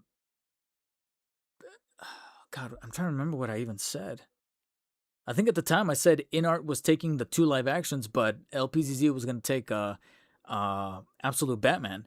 Now I'm probably doing a little bit of a switch up. If I'm being honest, I'm probably going to throw the Pattinson Batman to back over to UPF and not INART, because something about the stitching around the cowl and then these little like wrinkle effects on the plates for the abdomen and even the legs, it's not doing it for me. It looks like a little overkill. It looks like they're trying a little too hard. Like it's doing a little bit too much.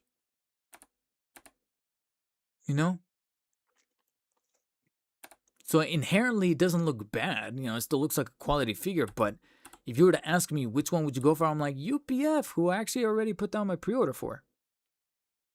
Almost immediately. I think within like 15 minutes of pre-orders going live, I pre-ordered the UPF. So I should be batch 1 for UPF, Pattinson Batman. But and kind of glad that I did so, because when I saw these pictures, I was like, yeah, it doesn't look terrible. It doesn't look bad. But between the two, I'm like, yeah, I'm still kind of glad I'm holding on to my pre-order. No rush of canceling. Now, that's not to say that the likeness is too bad, because it actually looks pretty good. Well painted and sculpted, especially with the flesh color tone. And granted, he looks a little too tanned. He probably could use a little bit of pastiness, considering that he is meant to be, as he put it, a nocturnal animal, and he looks like a little too tanned here. But and the actual color hue looks a little better on the suit, but I can still make out those overly busied wrinkle effects. I don't know. Like I said, maybe it could do a little bit better once seeing it in person, but. And as the event goes on for this weekend, maybe we'll get some better photos, because this does look a little pixelated. Like whoever took this photo was probably a little bit too far away.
Sorry about that. Again, had to go quiet because she was making a bunch of noise walking up and down the hall.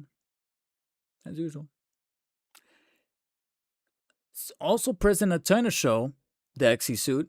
I will admit, maybe it was the lighting at the San Diego event, because here he's looking kind of nicer. He actually does look nicer. I do think that the helmet looks a little too dark, the cowl, because I remember it being the same shade as the rest of the suit, so that might need some overhauling. And again, I don't know what these characters are. I have no idea. Isn't this from Black Myth? Or is it something else? I don't know. And there were a couple of other Black Myth characters, which sculpt and paintwork wise, they look immaculate. I gotta be honest, I just don't care about the game. I really don't. As well as these other characters. And again, this looks immaculate, but I just don't have an emotional resonance with the property. But also tossed in side of this batch and this wave, and again, as the weekend progresses, there's bound to be more photos, bound to be more things to be shown off at this event, and probably some better photos with higher resolutions to give us an in-depth look. Granted, there's no need for higher resolution photos on the Dawnbreaker and Devastator Batman that were shown also at China Joy, at the China Joy event, as presented here. And the reason for why that is because, and I don't think I pulled up the album, but INART themselves just went ahead and officially announced without the need of any leaks or event photos or what have you, has officially announced the pre-order launch for Dark Knight's Metal, Batman the Devastator, and the Dawnbreaker. Going live technically tonight, because it says July 31st, but pretty convenient for them to, I think it was on their Instagram, they have a link where you can click it and it'll tell you what the time zone should be for you, because they're going off of China time. So I clicked it and it said, I think it's like at 7 o'clock tonight for me, technically, if I wanted to pre-order these. So the Batman Devastator, which has been in the pipeline for a while, I remember he was unveiled back in 2024 when I went to the San Diego offsite event in that year. He was there, finally painted, finally realized. Here he's got coming, as well as the Batman the Dawnbreaker, aka corrupted Green Lantern Batman for me.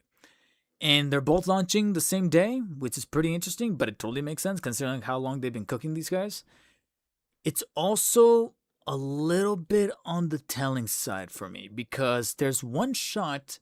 These were the pre-order launch event shots, but between yesterday, or rather Tuesday's when they announced this, but literally yesterday and today, they went kind of ham on showing off just a bunch of photos, showcasing the different points of articulation, different poses, the details of these figures. Here we have the Devastator Batman, looking really, really nice, probably being the one that makes the biggest impression, both figuratively and literally, in terms of the cool effects, the badassery, especially if you get the lighting just right to look like this. I mean, they know what they were doing. Come on. How does this not look badass? Right? And likewise, photos for the Dawnbreaker,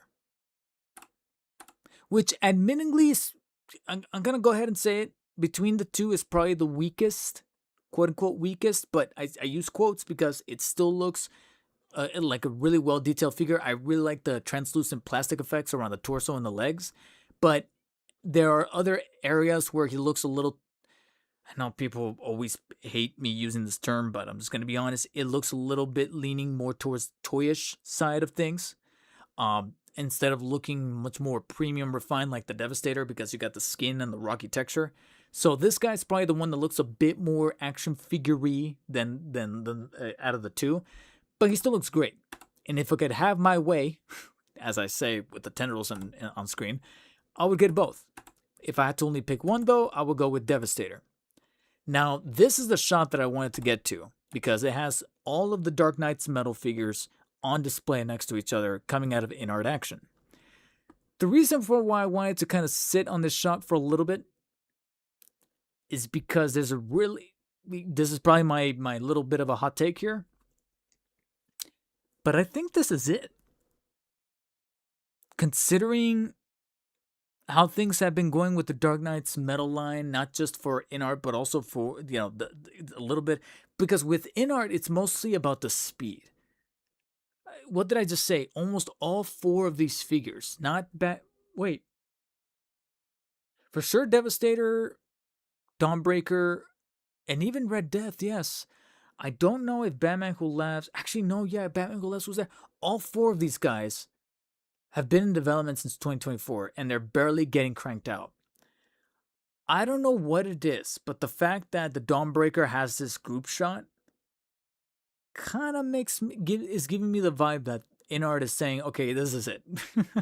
I don't know if we're going to be making any more of this, because there's been an awful lot of hesitance putting these guys out.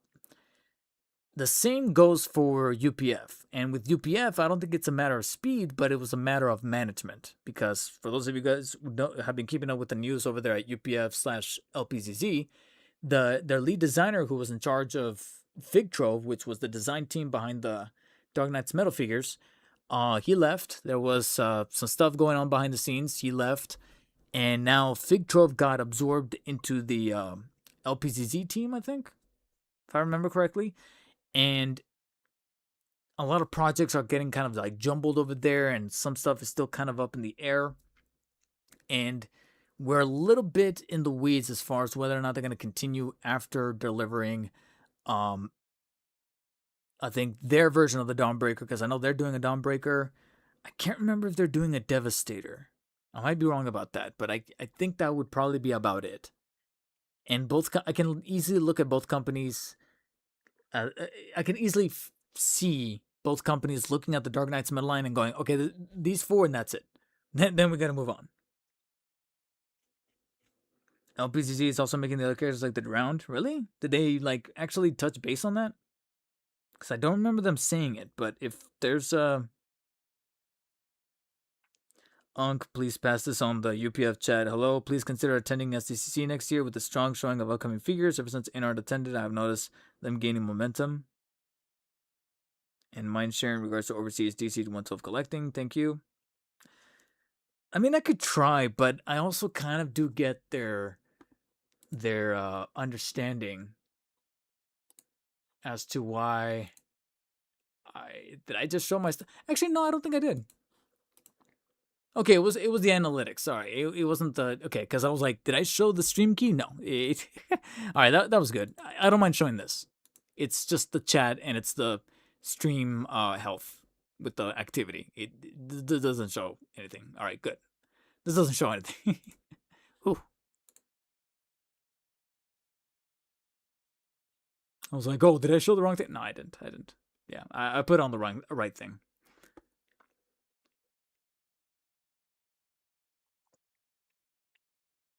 He's actually too small on his own scale. He should be way bigger next to Batman Who Laughs. There were prototypes of there were prototypes? All right, well, hopefully they make it out.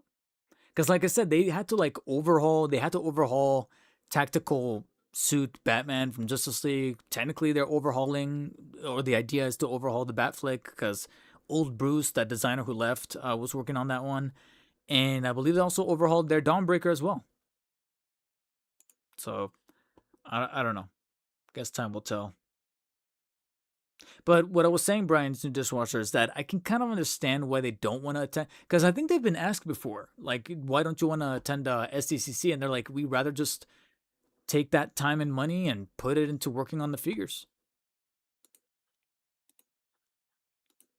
Like, I'm sorry, but we'd rather just work on the figures.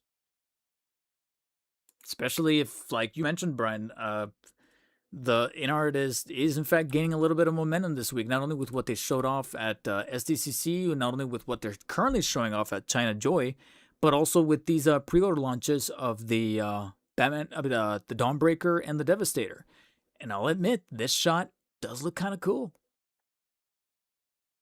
There's almost a part of me that kind of wants to wait until all 4 are released and then just pick them up on one fell swoop. But at the same time, I know that that's not practical for a content creator, because by then everybody. But that's the thing.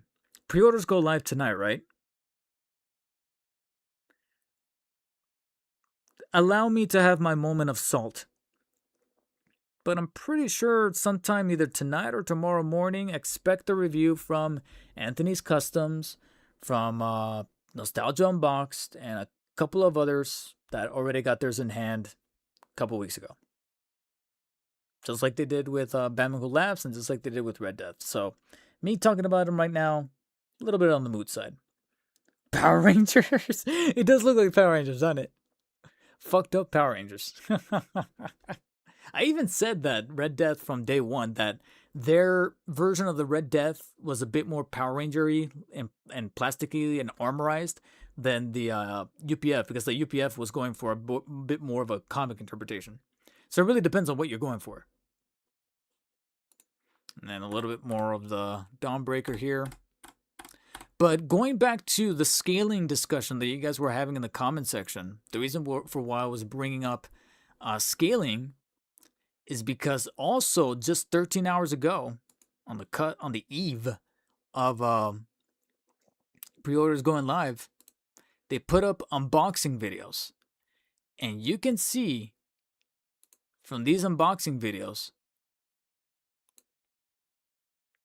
that shit is gonna be big, and that's the Dawnbreaker. Just look at the Dawnbreaker box, mainly because of the tendril effects. But then look at the Devastator box. Hold on. This might be a little bit too small. Try this. Yes. Look, that's a... Wait. Look at the box. Not even the figure. Look at the box. That's a Hot Toys box.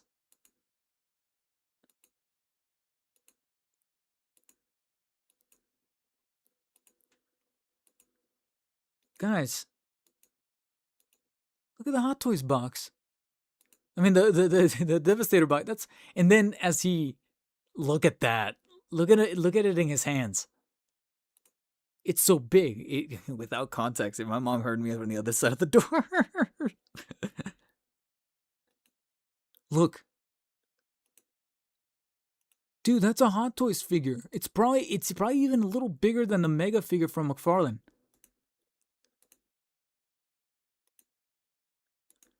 It's almost the size of my dick. No, I'm kidding.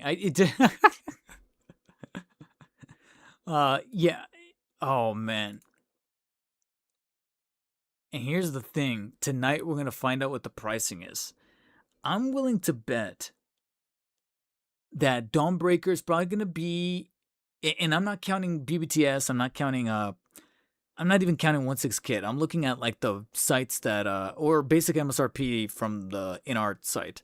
Because all of them have been under 100. They've been on the cusp, but they've been like 80, 90, but they've been under 100.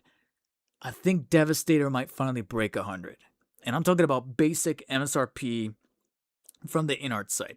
So once BBTS has the pre-order launch, they're going to be like 175, 160, 175, because they're including the tariffs in there and the import fees. God damn.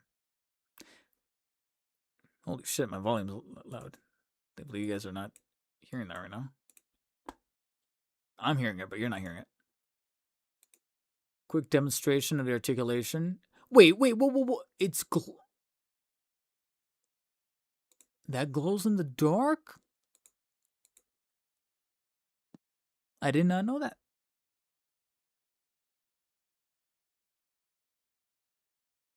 Doesn't internet have 3 action scales, 1 for comics, 1 for games, and 1 for live action? Spartan, I don't know. That's the problem with INART right now in terms of the scaling, is that we don't know. There's no clear communication. And I gotta be honest, that's another thing that I've been criticizing now for a little while, and maybe it's that criticism that doesn't, they don't send me anything, is that for the longest time I told them that they need someone that's like a designated interpreter. Because these live streams that they do aren't it. I'm sorry. They got like this girl who, bless her heart, nothing against her. She's doing her absolute best. But you can tell from a mile away, even, taking the whole English as her second language off to the side, which it clearly is. Clearly, English is her second language. Um, and when I say English is her second language, I mean as in she learned English probably just a couple years ago into her adulthood. It's not like, because me, technically, English is my second language.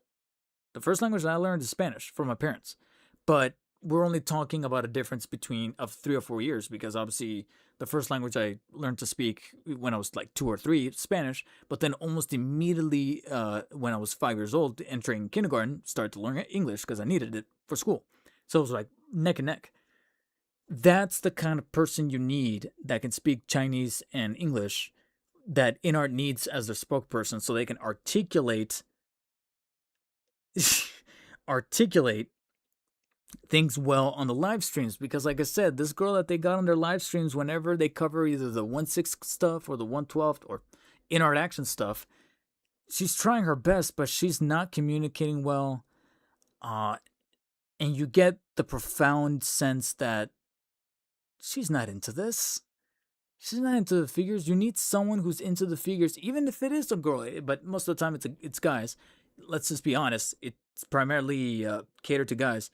But if you happen to find a girl that is also into action figures and collectibles, but you can genuinely tell that she cares, and she can, articulate both in Chinese and in English the communication right away, and talk to the audience in the chat the right way, cool. But right now, they don't have that person. So when you try to like ask them about the scaling and all that stuff, you always get like these weird, sort of half there, half not answers. And by proxy, the streams almost become a little tedious to watch. So yeah, they need a dedicated spokesperson over there at INART, because they try to keep things a little close to the vest.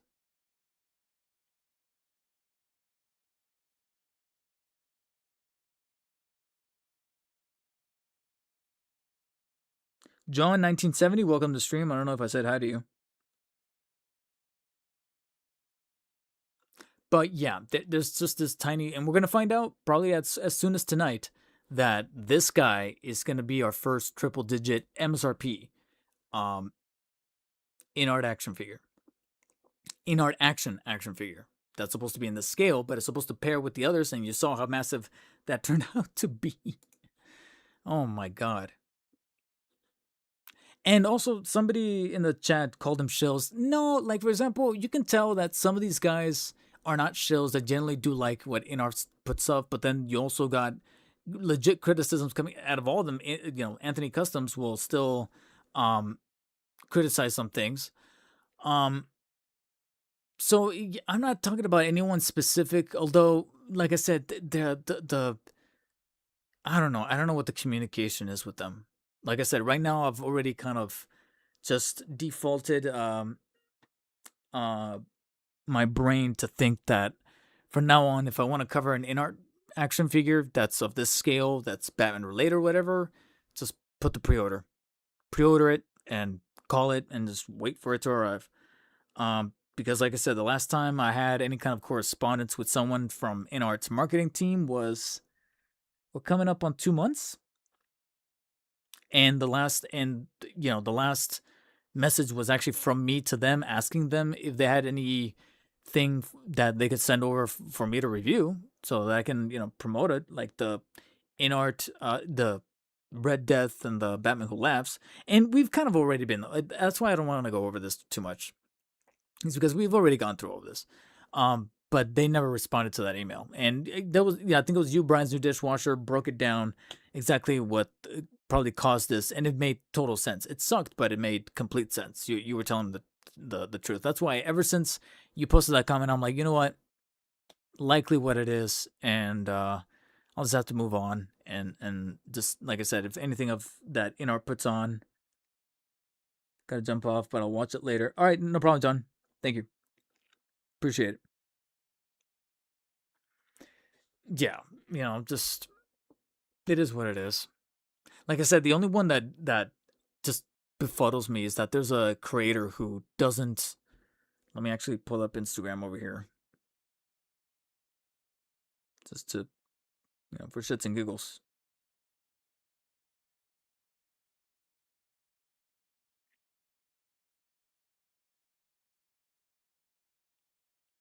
Dude, are you serious? Have you been connected to my earbuds this entire time? No wonder this thing is draining all the time. What the fuck?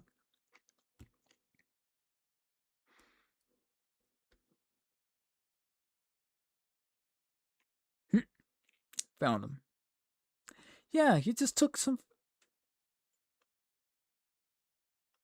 Oh wait, no, this is the wrong one. What the fuck? Here we go.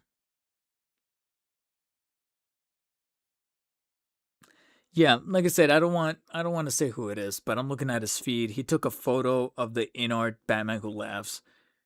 One photo. It's not even pose. It's not even like, and that's it. And he got it sent early.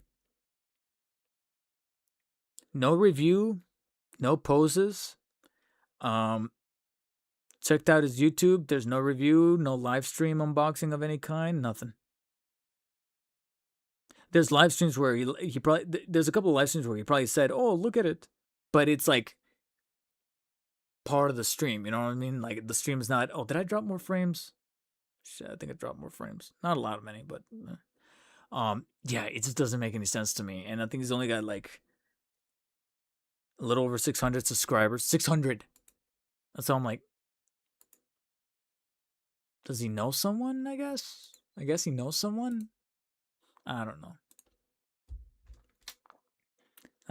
Like I said, I've given up trying to rationalize it. So from now on, if I want an INART action figure, depending on which character it is, I'll just have to buy it.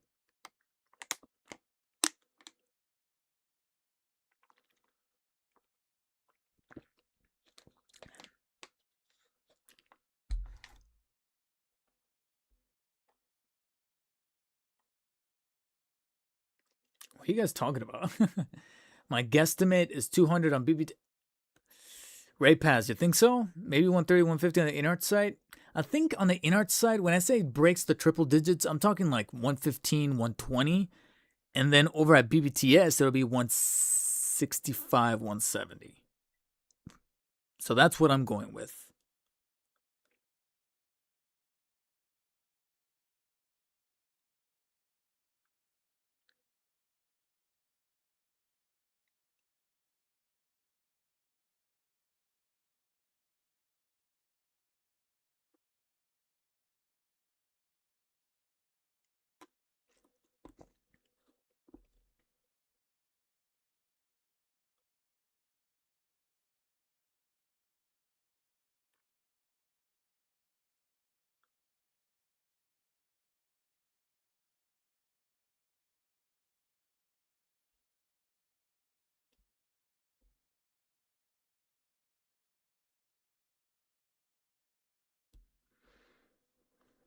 Just having a tea break. It's stupid. Now, before we officially, because frankly, even with the breaking news of the China Joy show that's happening this weekend, which again will probably lead to some better photography and possibly some other figures that they may have not had a chance to display. So, God forbid, maybe they do have a little bit more of a fully clothed and painted Heath Ledger Joker at the 1/12 scale. Maybe they'll finally show some 1/6 stuff. Maybe that Bale Batman will finally make an appearance or a surprise appearance, or at least something that we've already seen before, but in a different pose or stance or what have you, which would be the Batfleck. There was a couple of other things that I wanted to tackle that is also still slightly related. Also, I don't know if it's in this shot. There was a carousel that had a shot. Oh, where'd it go? Or a couple of shots. They were like in-hand photos. And they were definitely of a slightly subpar quality, but it was still worth bearing note, whatever the phrasing is, of what looked like a Wonder Woman. But I don't know if I'm going to be able to find it, because I'm going to be honest, it was like an INART, it looked like an INART Wonder Woman. Completely unpainted. but it had like some articulation baked into it. Where was it? It was maybe on the Reddit, but it could be wrong. Oh, don't tell me I skipped it. Maybe I did skip it.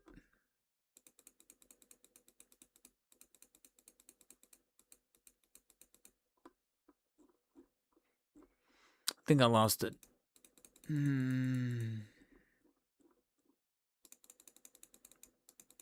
Or was it that Facebook post? Maybe it was the Facebook post.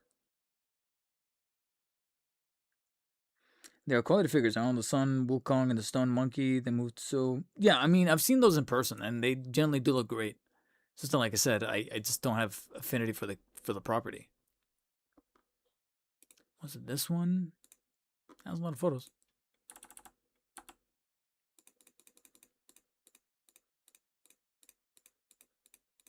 Yes, it is. I found it. I found it. I don't know where this came from. I mean, it's still under the China Joy album that I found on Facebook. But BVS, at least I'm assuming it's BVS to match the Superman and Batman also from it, but from Reddit user, I mean not Reddit, RedNote user Wanjua, early articulated but unpainted prototype of Gal Gadot's Wonder Woman. So if you're not sick of her yet, she technically is coming. And not gonna lie, the face sculpt, even unpainted, I'm like, that is her. I can definitely make out that is her. And I like the little weathering. Actually, I almost want to say this isn't BVS. This actually might be the Wonder Woman movie, the first one, because she doesn't have the W on the or did she not have the W in her appearance in BVS? Maybe it is BVS. I don't know. I'm gonna assume it's BVS because then it'll match. You know, they can keep it within that license. But you can see right there that you got some cool little like scratches and effect marks on her shield. You can even see some more of those scratches over on her actual suit to make it look weathered, like she's been having it for a while. Which I guess that in turn confirms that this is BVS because she's utilizing the suit that she had all these decades. The strap right there holding the lasso. Yeah, see? So a little on the blurry side, and who knows, maybe this girl, I was going to say guy, will get a little bit better propped up and actually posed on the arm that you can kind of make out there in the background come this weekend. But yeah, she might make a much more focused appearance as the week goes on. See right there, they're kind of messing a little bit with the articulation.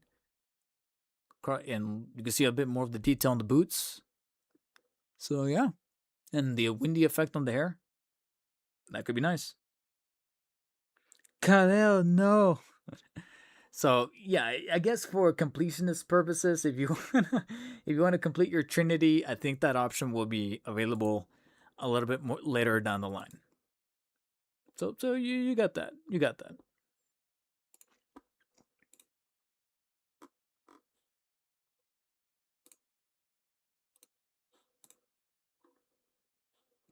Now, I did see someone put this up on Facebook. Before we let go of INART and kind of use it as a little bit of a segue into Mafex, at least briefly. I don't really want to stick around with Mafex for too long.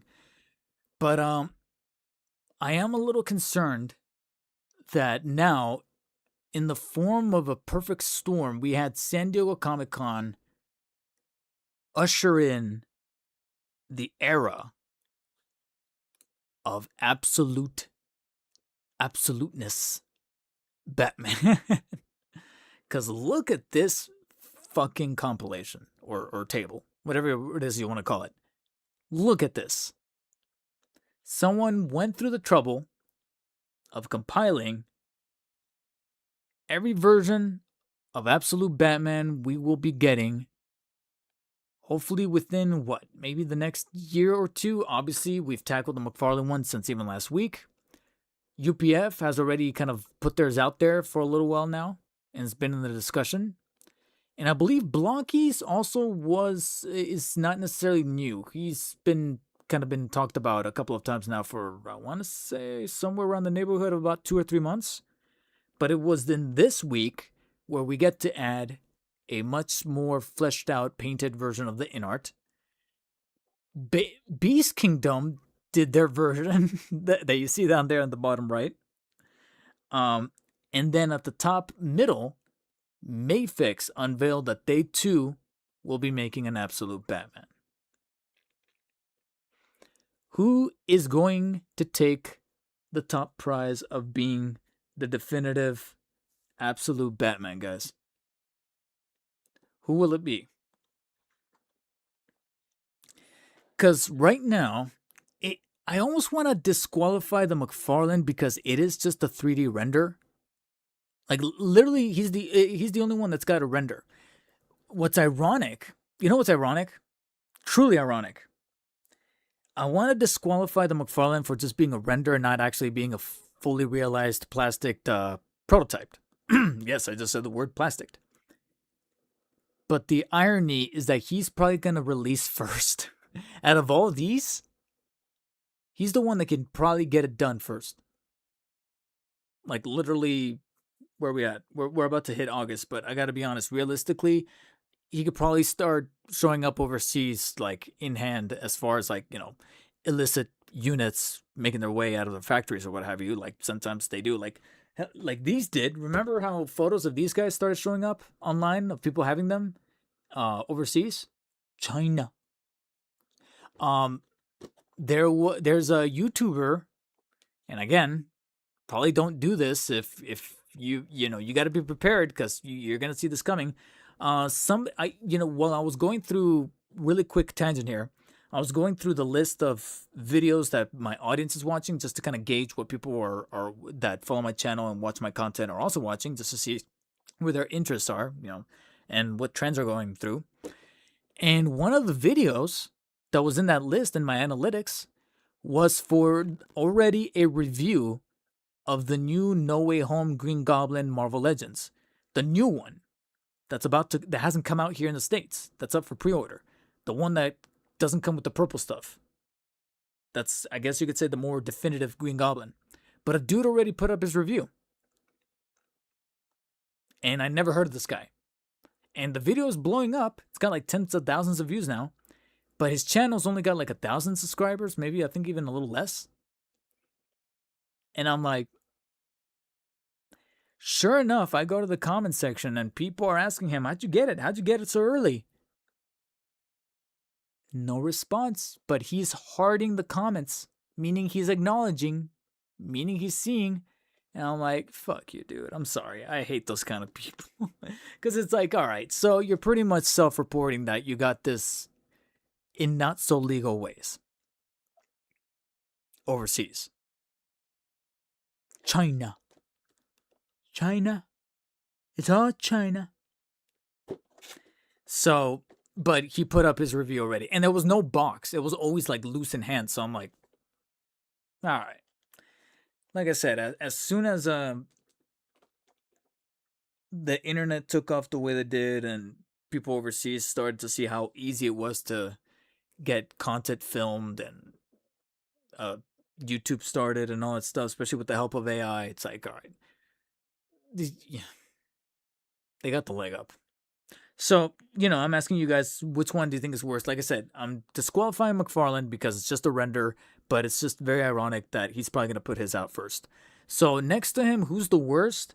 I did see Winter Soldier Project. I think I'm right there with you. I think it's the Blockies because it's a little bit on the Party City side in terms of how he looks.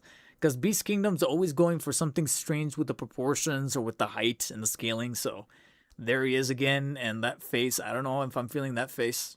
I'm not. Like, it's emulating Absolute Batman, but I don't know if it's 100% there. But isn't that usually the MO with Beast Kingdom these days? So we got those two out of the way. And right above the Beast Kingdom, I gotta be honest, Blockies. Even though the Blockies doesn't look like a slouch either. And lately I hear that Blockies, once you get over the stipulation that they're model kits, a lot of people have been coming forward saying, hey, they're not bad. For the $20 price tag, now granted, I don't know if this guy's gonna be $20. Something tells me it's gonna be more like $28, like the Venom, because it's gonna be a much more hulkier figure. no pun intended. But still, for the price point and for what you get out of like articulation and playability, they're like, hey, these aren't too bad as long as you don't mind building them. I put down a pre-order for the brand new day blocky Spider-Man at a place that's I kind of want to say it's local, but not really. Like I can drive to it, but it's kind of like almost an hour away. But they're getting some in from overseas, possibly any day now. So I put down a pre-order with them to be like, hey, that might just be my first blockies. My first official blockies will be the brand new day Spider-Man. And I'll finally, tackle a blockies review here on the channel. Because I actually showed interest in the company and I've always been kind of curious. So I'm actually spending my own money to take that gamble. It's not like I never showed interest in blockies, never talked about them on the channel, and never referenced them, and yet somehow end up with free stuff. Oh god! Every chance I get to shit talk, because yes, I am referring to someone who is getting free stuff from blockies, and even he admitted that he's never been interested in blockies. And I'm like, well then what? Because the subscribers, what it is. It's part of the game. It's part of the game now.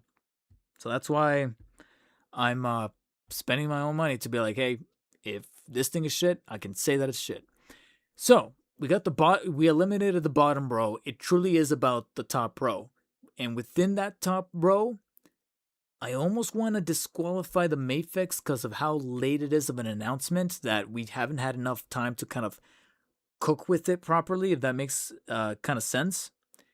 But at the same time, based on this photo of the Mafex up on that shelf, I'm not gonna lie, it looks like a pretty solid representation of his look from that first comic issue. That cover, that iconic cover. It legitimately looks like that version of that suit. That definitive version that's not super armorized like the INART version. You get me? So because of that, I'm like, I would love to see that thing painted.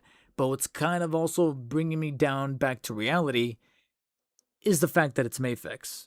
And if you guys have been watching some of my recent videos as far back as like late last year, as far as how I've been feeling about Mafex, it's been of a bumpy road in terms of quality. Like the figure ends up looking cool, but then when you get it in hand and start messing with the joints and you hear a couple of them be a little squeaky and then others being a little bendy and rubbery, I'm like, and the proportions being weird, especially with the No Way Home stuff, I'm like, something's a little strange. And then their character choice with some of the comic stuff, some of which has vibed with people, and then others, people looking at it and going, what the hell is this?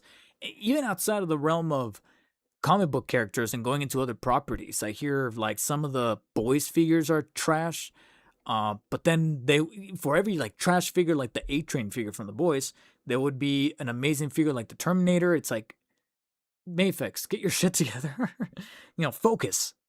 Because, you guys keep announcing things and then reissuing things without barely changing too much up, but then still taking people's money. So that's kind of what puts me at arm's length with Mafex, despite being pretty impressed with this unpainted prototype. So I would say maybe he's in third place. So the final round is between INART and UPF again.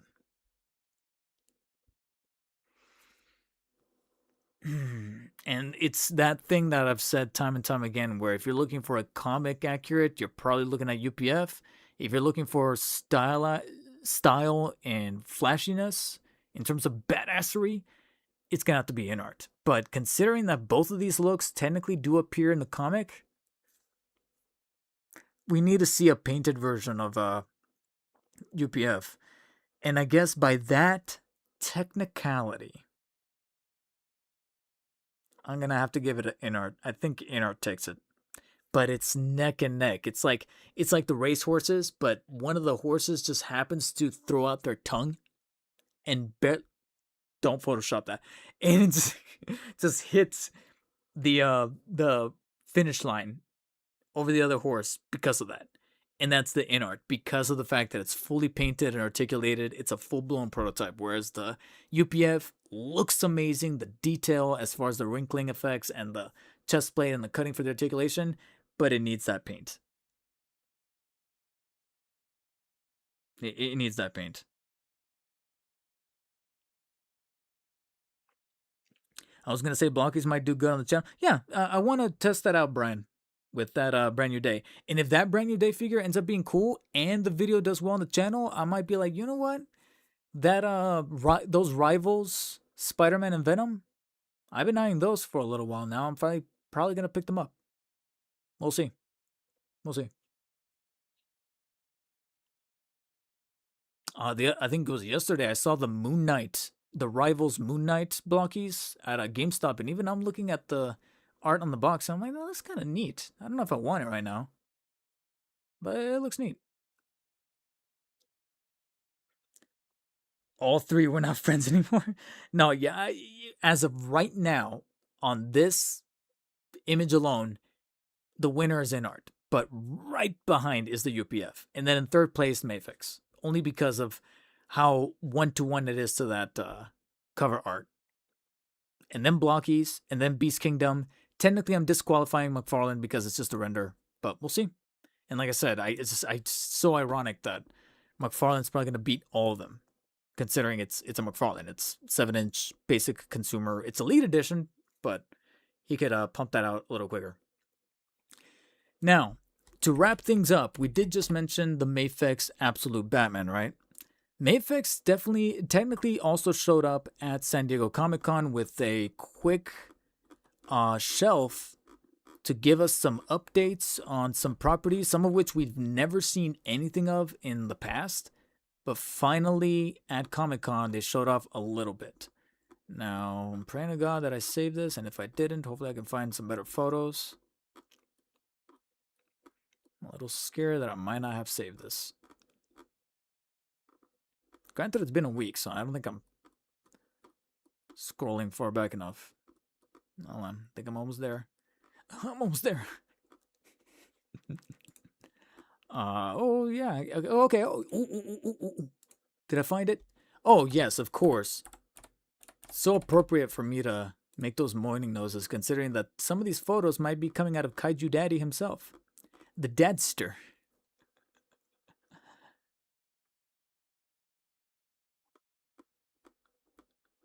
No, I need a better photo. There was this like shove. Okay, so we got some better photos of oh, here we go. Better photo of the Absolute Batman.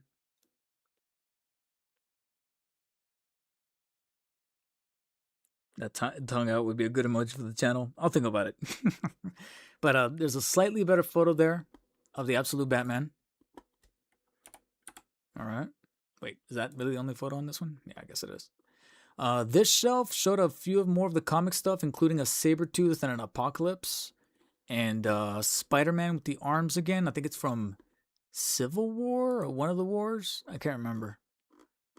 Not comic book related, but I'm not gonna lie, this Neo from the first Matrix looks kind of neat. That if it turns out to be a good enough figure, I'll wait out for the reviews. But if the reviews come back saying this is amazing, might be a vanity purchase if I have the expendable income. Kaiju Diddy. Yeah. Might get this, to be honest. It does look pretty neat. And look at those weapons. Oh, and it comes with the phone too. And next to him, a little bit more of that Terminator stuff. Yeah, it was very sporadic as far. This is the shot that I saw. I was like, ooh, neat. Plenty more of the Deadpool and Wolverine stuff, including more of that brown suit, the battle damage suit. But to me, what outside of Absolute Batman that I looked at, and like you see right there, is the fact that some licenses that they announced they had the hold on finally had prototypes to show. AKA the Corn Sweat Superman here, which could definitely use a paint job because it makes it look like he's got a Speedo thing going, along with the Crypto. Sculpt on the face actually looks pretty neat, but we need some paint. And like I said, the fact that they've held on to the fact that the movie's already been out for over a year, I'm like, guys, come on, you know? And in that similar vein, they also had photos. I just saw them. They were photos provided by none other than the Diddler, the Kaiju Diddler.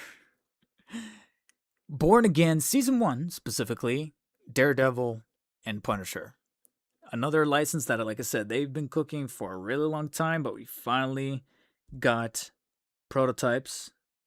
Thank the Lord. Got them right there, and they look pretty. Here's the thing, they look neat if you get close and personal. If you get some close-ups in, they look kind of neat.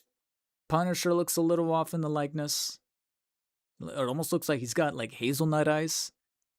Like they're a little bit too light. Like it doesn't really look like John Bernthal, if I'm being honest. So hopefully they'll tweak that head sculpt. But the Daredevil looks nice. But the reason for why I specifically say when you get close they look Mafex level is because when you look at them from far away, they do kind of blend in a little bit with the Legends. So, and I guess what hurts more is knowing that this is the prototypes after already having this license now for what? How long? Meanwhile, you guys are cranking up reissues. I'm like, where's the money going, guys? So yeah, Mafex is again one of those companies that I like to see have a fire lit up under their ass, by companies like UPF and INART, because Mafex and to a certain extent Figuarts, they've been getting complacent. They've been getting a little too relaxed. That to have competition from companies like INART and LPZZ, it's like, hey, wake up. Do some shit, because these two guys, I'm like, Posh. It would be awesome if, like, you know, Prime Mafex could have delivered on some good Born Again Season 1 figures. But if these are the prototypes, I'll probably just wait. The day has come where I can actually look at my Marvel Legends of these two. What in the fuck? These two figures and be like, I think I'm good with my Legends. And then some more Endgame stuff. Why are we still on Endgame, guys? Star Wars? Although a classic C-3PO and R2-D2 would go kind of hard. But again, who took these photos? And something tells me that the reason for why some of these photos don't look as great as they could be is because I think they were taken by people who are like passing by, but they're getting like pushed by the crowd so much. Among them is the caption. Yeah, the caption says ITSV Into the Spider-Verse, but it's not. I can tell from the suit and the physicality and even the label. You can see right there, it says Across the Spider-Verse. So Mafex already did Into the Spider-Verse, Miles. So they're tackling Across the Spider-Verse. But again, guys, why are you guys focusing on this? Why you guys can't focus on Beyond the Spider-Verse? You know, you guys don't have any info from Sony over there to start working on that Beyond the Spider-Verse version. Comic Lobo. But again, some of these are blurry. Batwoman, I believe. I'm trying to remember which Batwoman this was. I'm blanking on her name, but I don't know it's a different version. Azrael. More Hush. Is that the Battle Damage version? I don't know. Like I said, it starts to blend in with each other. Got this whole row right here. I've got to pick up this Bane. I hear this Bane is actually pretty cool. And there's that Absolute Batman again. So yeah, Mafex did give us some updates at the show, and since then, like I said, Kaiju Daddy has already done his due diligence of covering them. So if you guys want further information, you could practically go on over to him. But to me, the gist is that the biggest takeaway for me was that Absolute Batman, and a couple of things here and there, but it's starting to, time is running out for Mafex to where you guys need some kind of overhaul and management over there, because the amount of reissues, but then the new stuff's almost getting kind of sidelined is like not a good business look to them. That I'm like, hey, if you guys don't wise up, then all my money from now on is going to go towards INART and UPF, and that's it. It's not going to be you guys. It's not going to be Figuarts.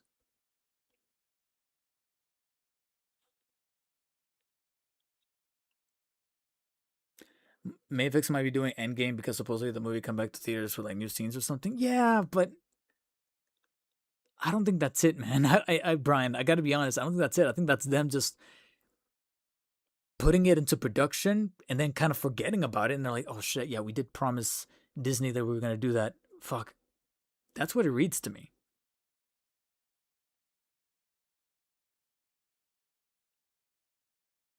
And that's another thing, Skelly Bones. Give Daredevil some double D's and beautiful. That's another thing, too. A lot of people are like, yeah, you guys are barely putting out a prototype for Born Again Season 1 Daredevil. Meanwhile, Season 2 Daredevil is already out there with the black and the double D's. And if you can look for it, there's already shots of his Season 3 suit as they filmed. Like, Mafex, you guys are late.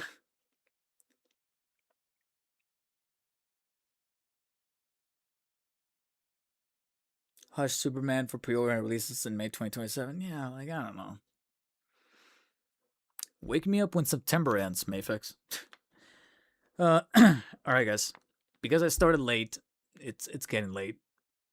But I would argue that was actually the majority of the topics. I guess the only one, I don't even want to show images of it, but Mattel apparently did have a panel on that Saturday, the day after my last live stream, predominantly for wave 3 and 4 of the core line, premier line, which is the kids line, is mainly focused on like gimmicks with like jetpacks and line launchers and things like that, and a couple of more repaints of the current Batman that you can already find in stores right now, just with different color paints. But it makes sense because, again, it's the kids line. But at the end of that panel, they did say that the official launch for the collector's line is January 1st, 2027. So I'm looking forward to it. I don't know if any of you guys are as well, but speaking of 2027, January 1st, the collector's line from Mattel DC is launching. And the rumor, and it's just a rumor, but the rumor is that in terms of actually showing off what that Wave 1 is going to be, is possibly New York Comic Con, which, if I'm not mistaken, is October, right? October 8th through the 11th. That sounds kind of ripe. That sounds actually pretty perfect to show off new stuff for that collector's line. That render, like a full-blown presentation, I'd buy it. Okay, so guys, that better means I get... That's a positive spin on it, Skelly Bones, if you want to look at it that way. But anyways, yeah, I'm already gonna get out of here because it's time for me to eat, and also I want to make sure that I eat and I get stuff done before my dad arrives, because then he's gonna start making noise and interrupting the stream as always. But yeah, I'm already gonna call it there. Starting to run out of the voice, and there's a couple of other things I also want to finish up, because I know that I'm gonna be a little bit barren on a little low on time tomorrow, because tomorrow's the big Spider-Man Brand New Day. I don't know how many of you guys are watching it either tonight or tomorrow. I think JM Herrera earlier in the stream said that he was going to watch it on Sunday. Like I said, the plan is to maybe do like an out of theater reaction video, spoiler free, no spoilers, as soon as I get out tomorrow. And then as the weekend progresses, either late Sunday or early Monday, maybe you guys will see a spoiler review from me in a much more formal and edited capacity. And then we're going to tackle, like I said, these guys right here. Finally, two of the page punchers, Alex Ross Batman and the 89 Billy D Two-Face. Just rolls up the tongue. Billy D Two-Face. So I'm going to tackle those two. And then, like I said, look into how fast or not fast or slow or whenever the timing will be for that Arkham Knight. And also see if there's any development on that blocky Spider-Man. See what I cover here. But yeah, thank you guys for watching. Skelly Bones, Winter Soldier Project. I love your name, by the way. Who else was here? Of course, Brian's New Dishwasher, Spartan 107, Ray Paz, CM Bronk. Also, thank you for the super chats to those who donated, like CM Bronk, and also whoever donated jewels, like Jason's Electric and many of you others that were donating those god-awful 6/7s. Why would you do that? John 1970, who's going to be catching the VOD. So if you made it to the end of the VOD here, hello, John. Who else? Anonymous Throne. I already said Spartan 107.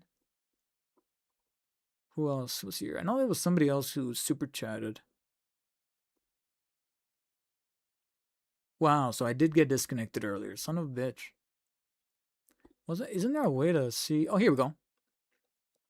And Straight Edge Knight, who super chatted $2 and also let me know that they've been watching since 2007.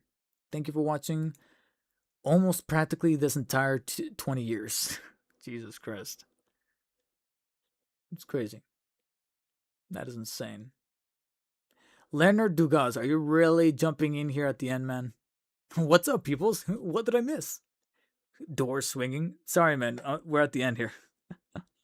We're at the end. I'm signing off, man. But yeah, have a good night, guys. And Leonard Dugas, I don't know what else to tell you, man, but catch the VOD as soon as it becomes available, because we covered pretty much the majority of the INART stuff, along with a little bit of Mafex updates there at the end. And that's really about it, as well as a mental health check, more or less. When we're chatting with you and lovers, see you in the next stream. Yeah, or in Katie's chat. Yeah, I might have to catch up on some of those for more information. As far as when the next stream will be, I gotta be honest, I don't know, because now we're starting to slow down on the cons, on the reveals. Yeah, I honestly don't know, guys. I'll keep you guys posted. Goddamn, shut up. They're not even that big. Those are not the muscles that matter. All right, guys. See you later. But of course, as always, you guys know what to do. Stay humble. And I'll catch you guys on the next one.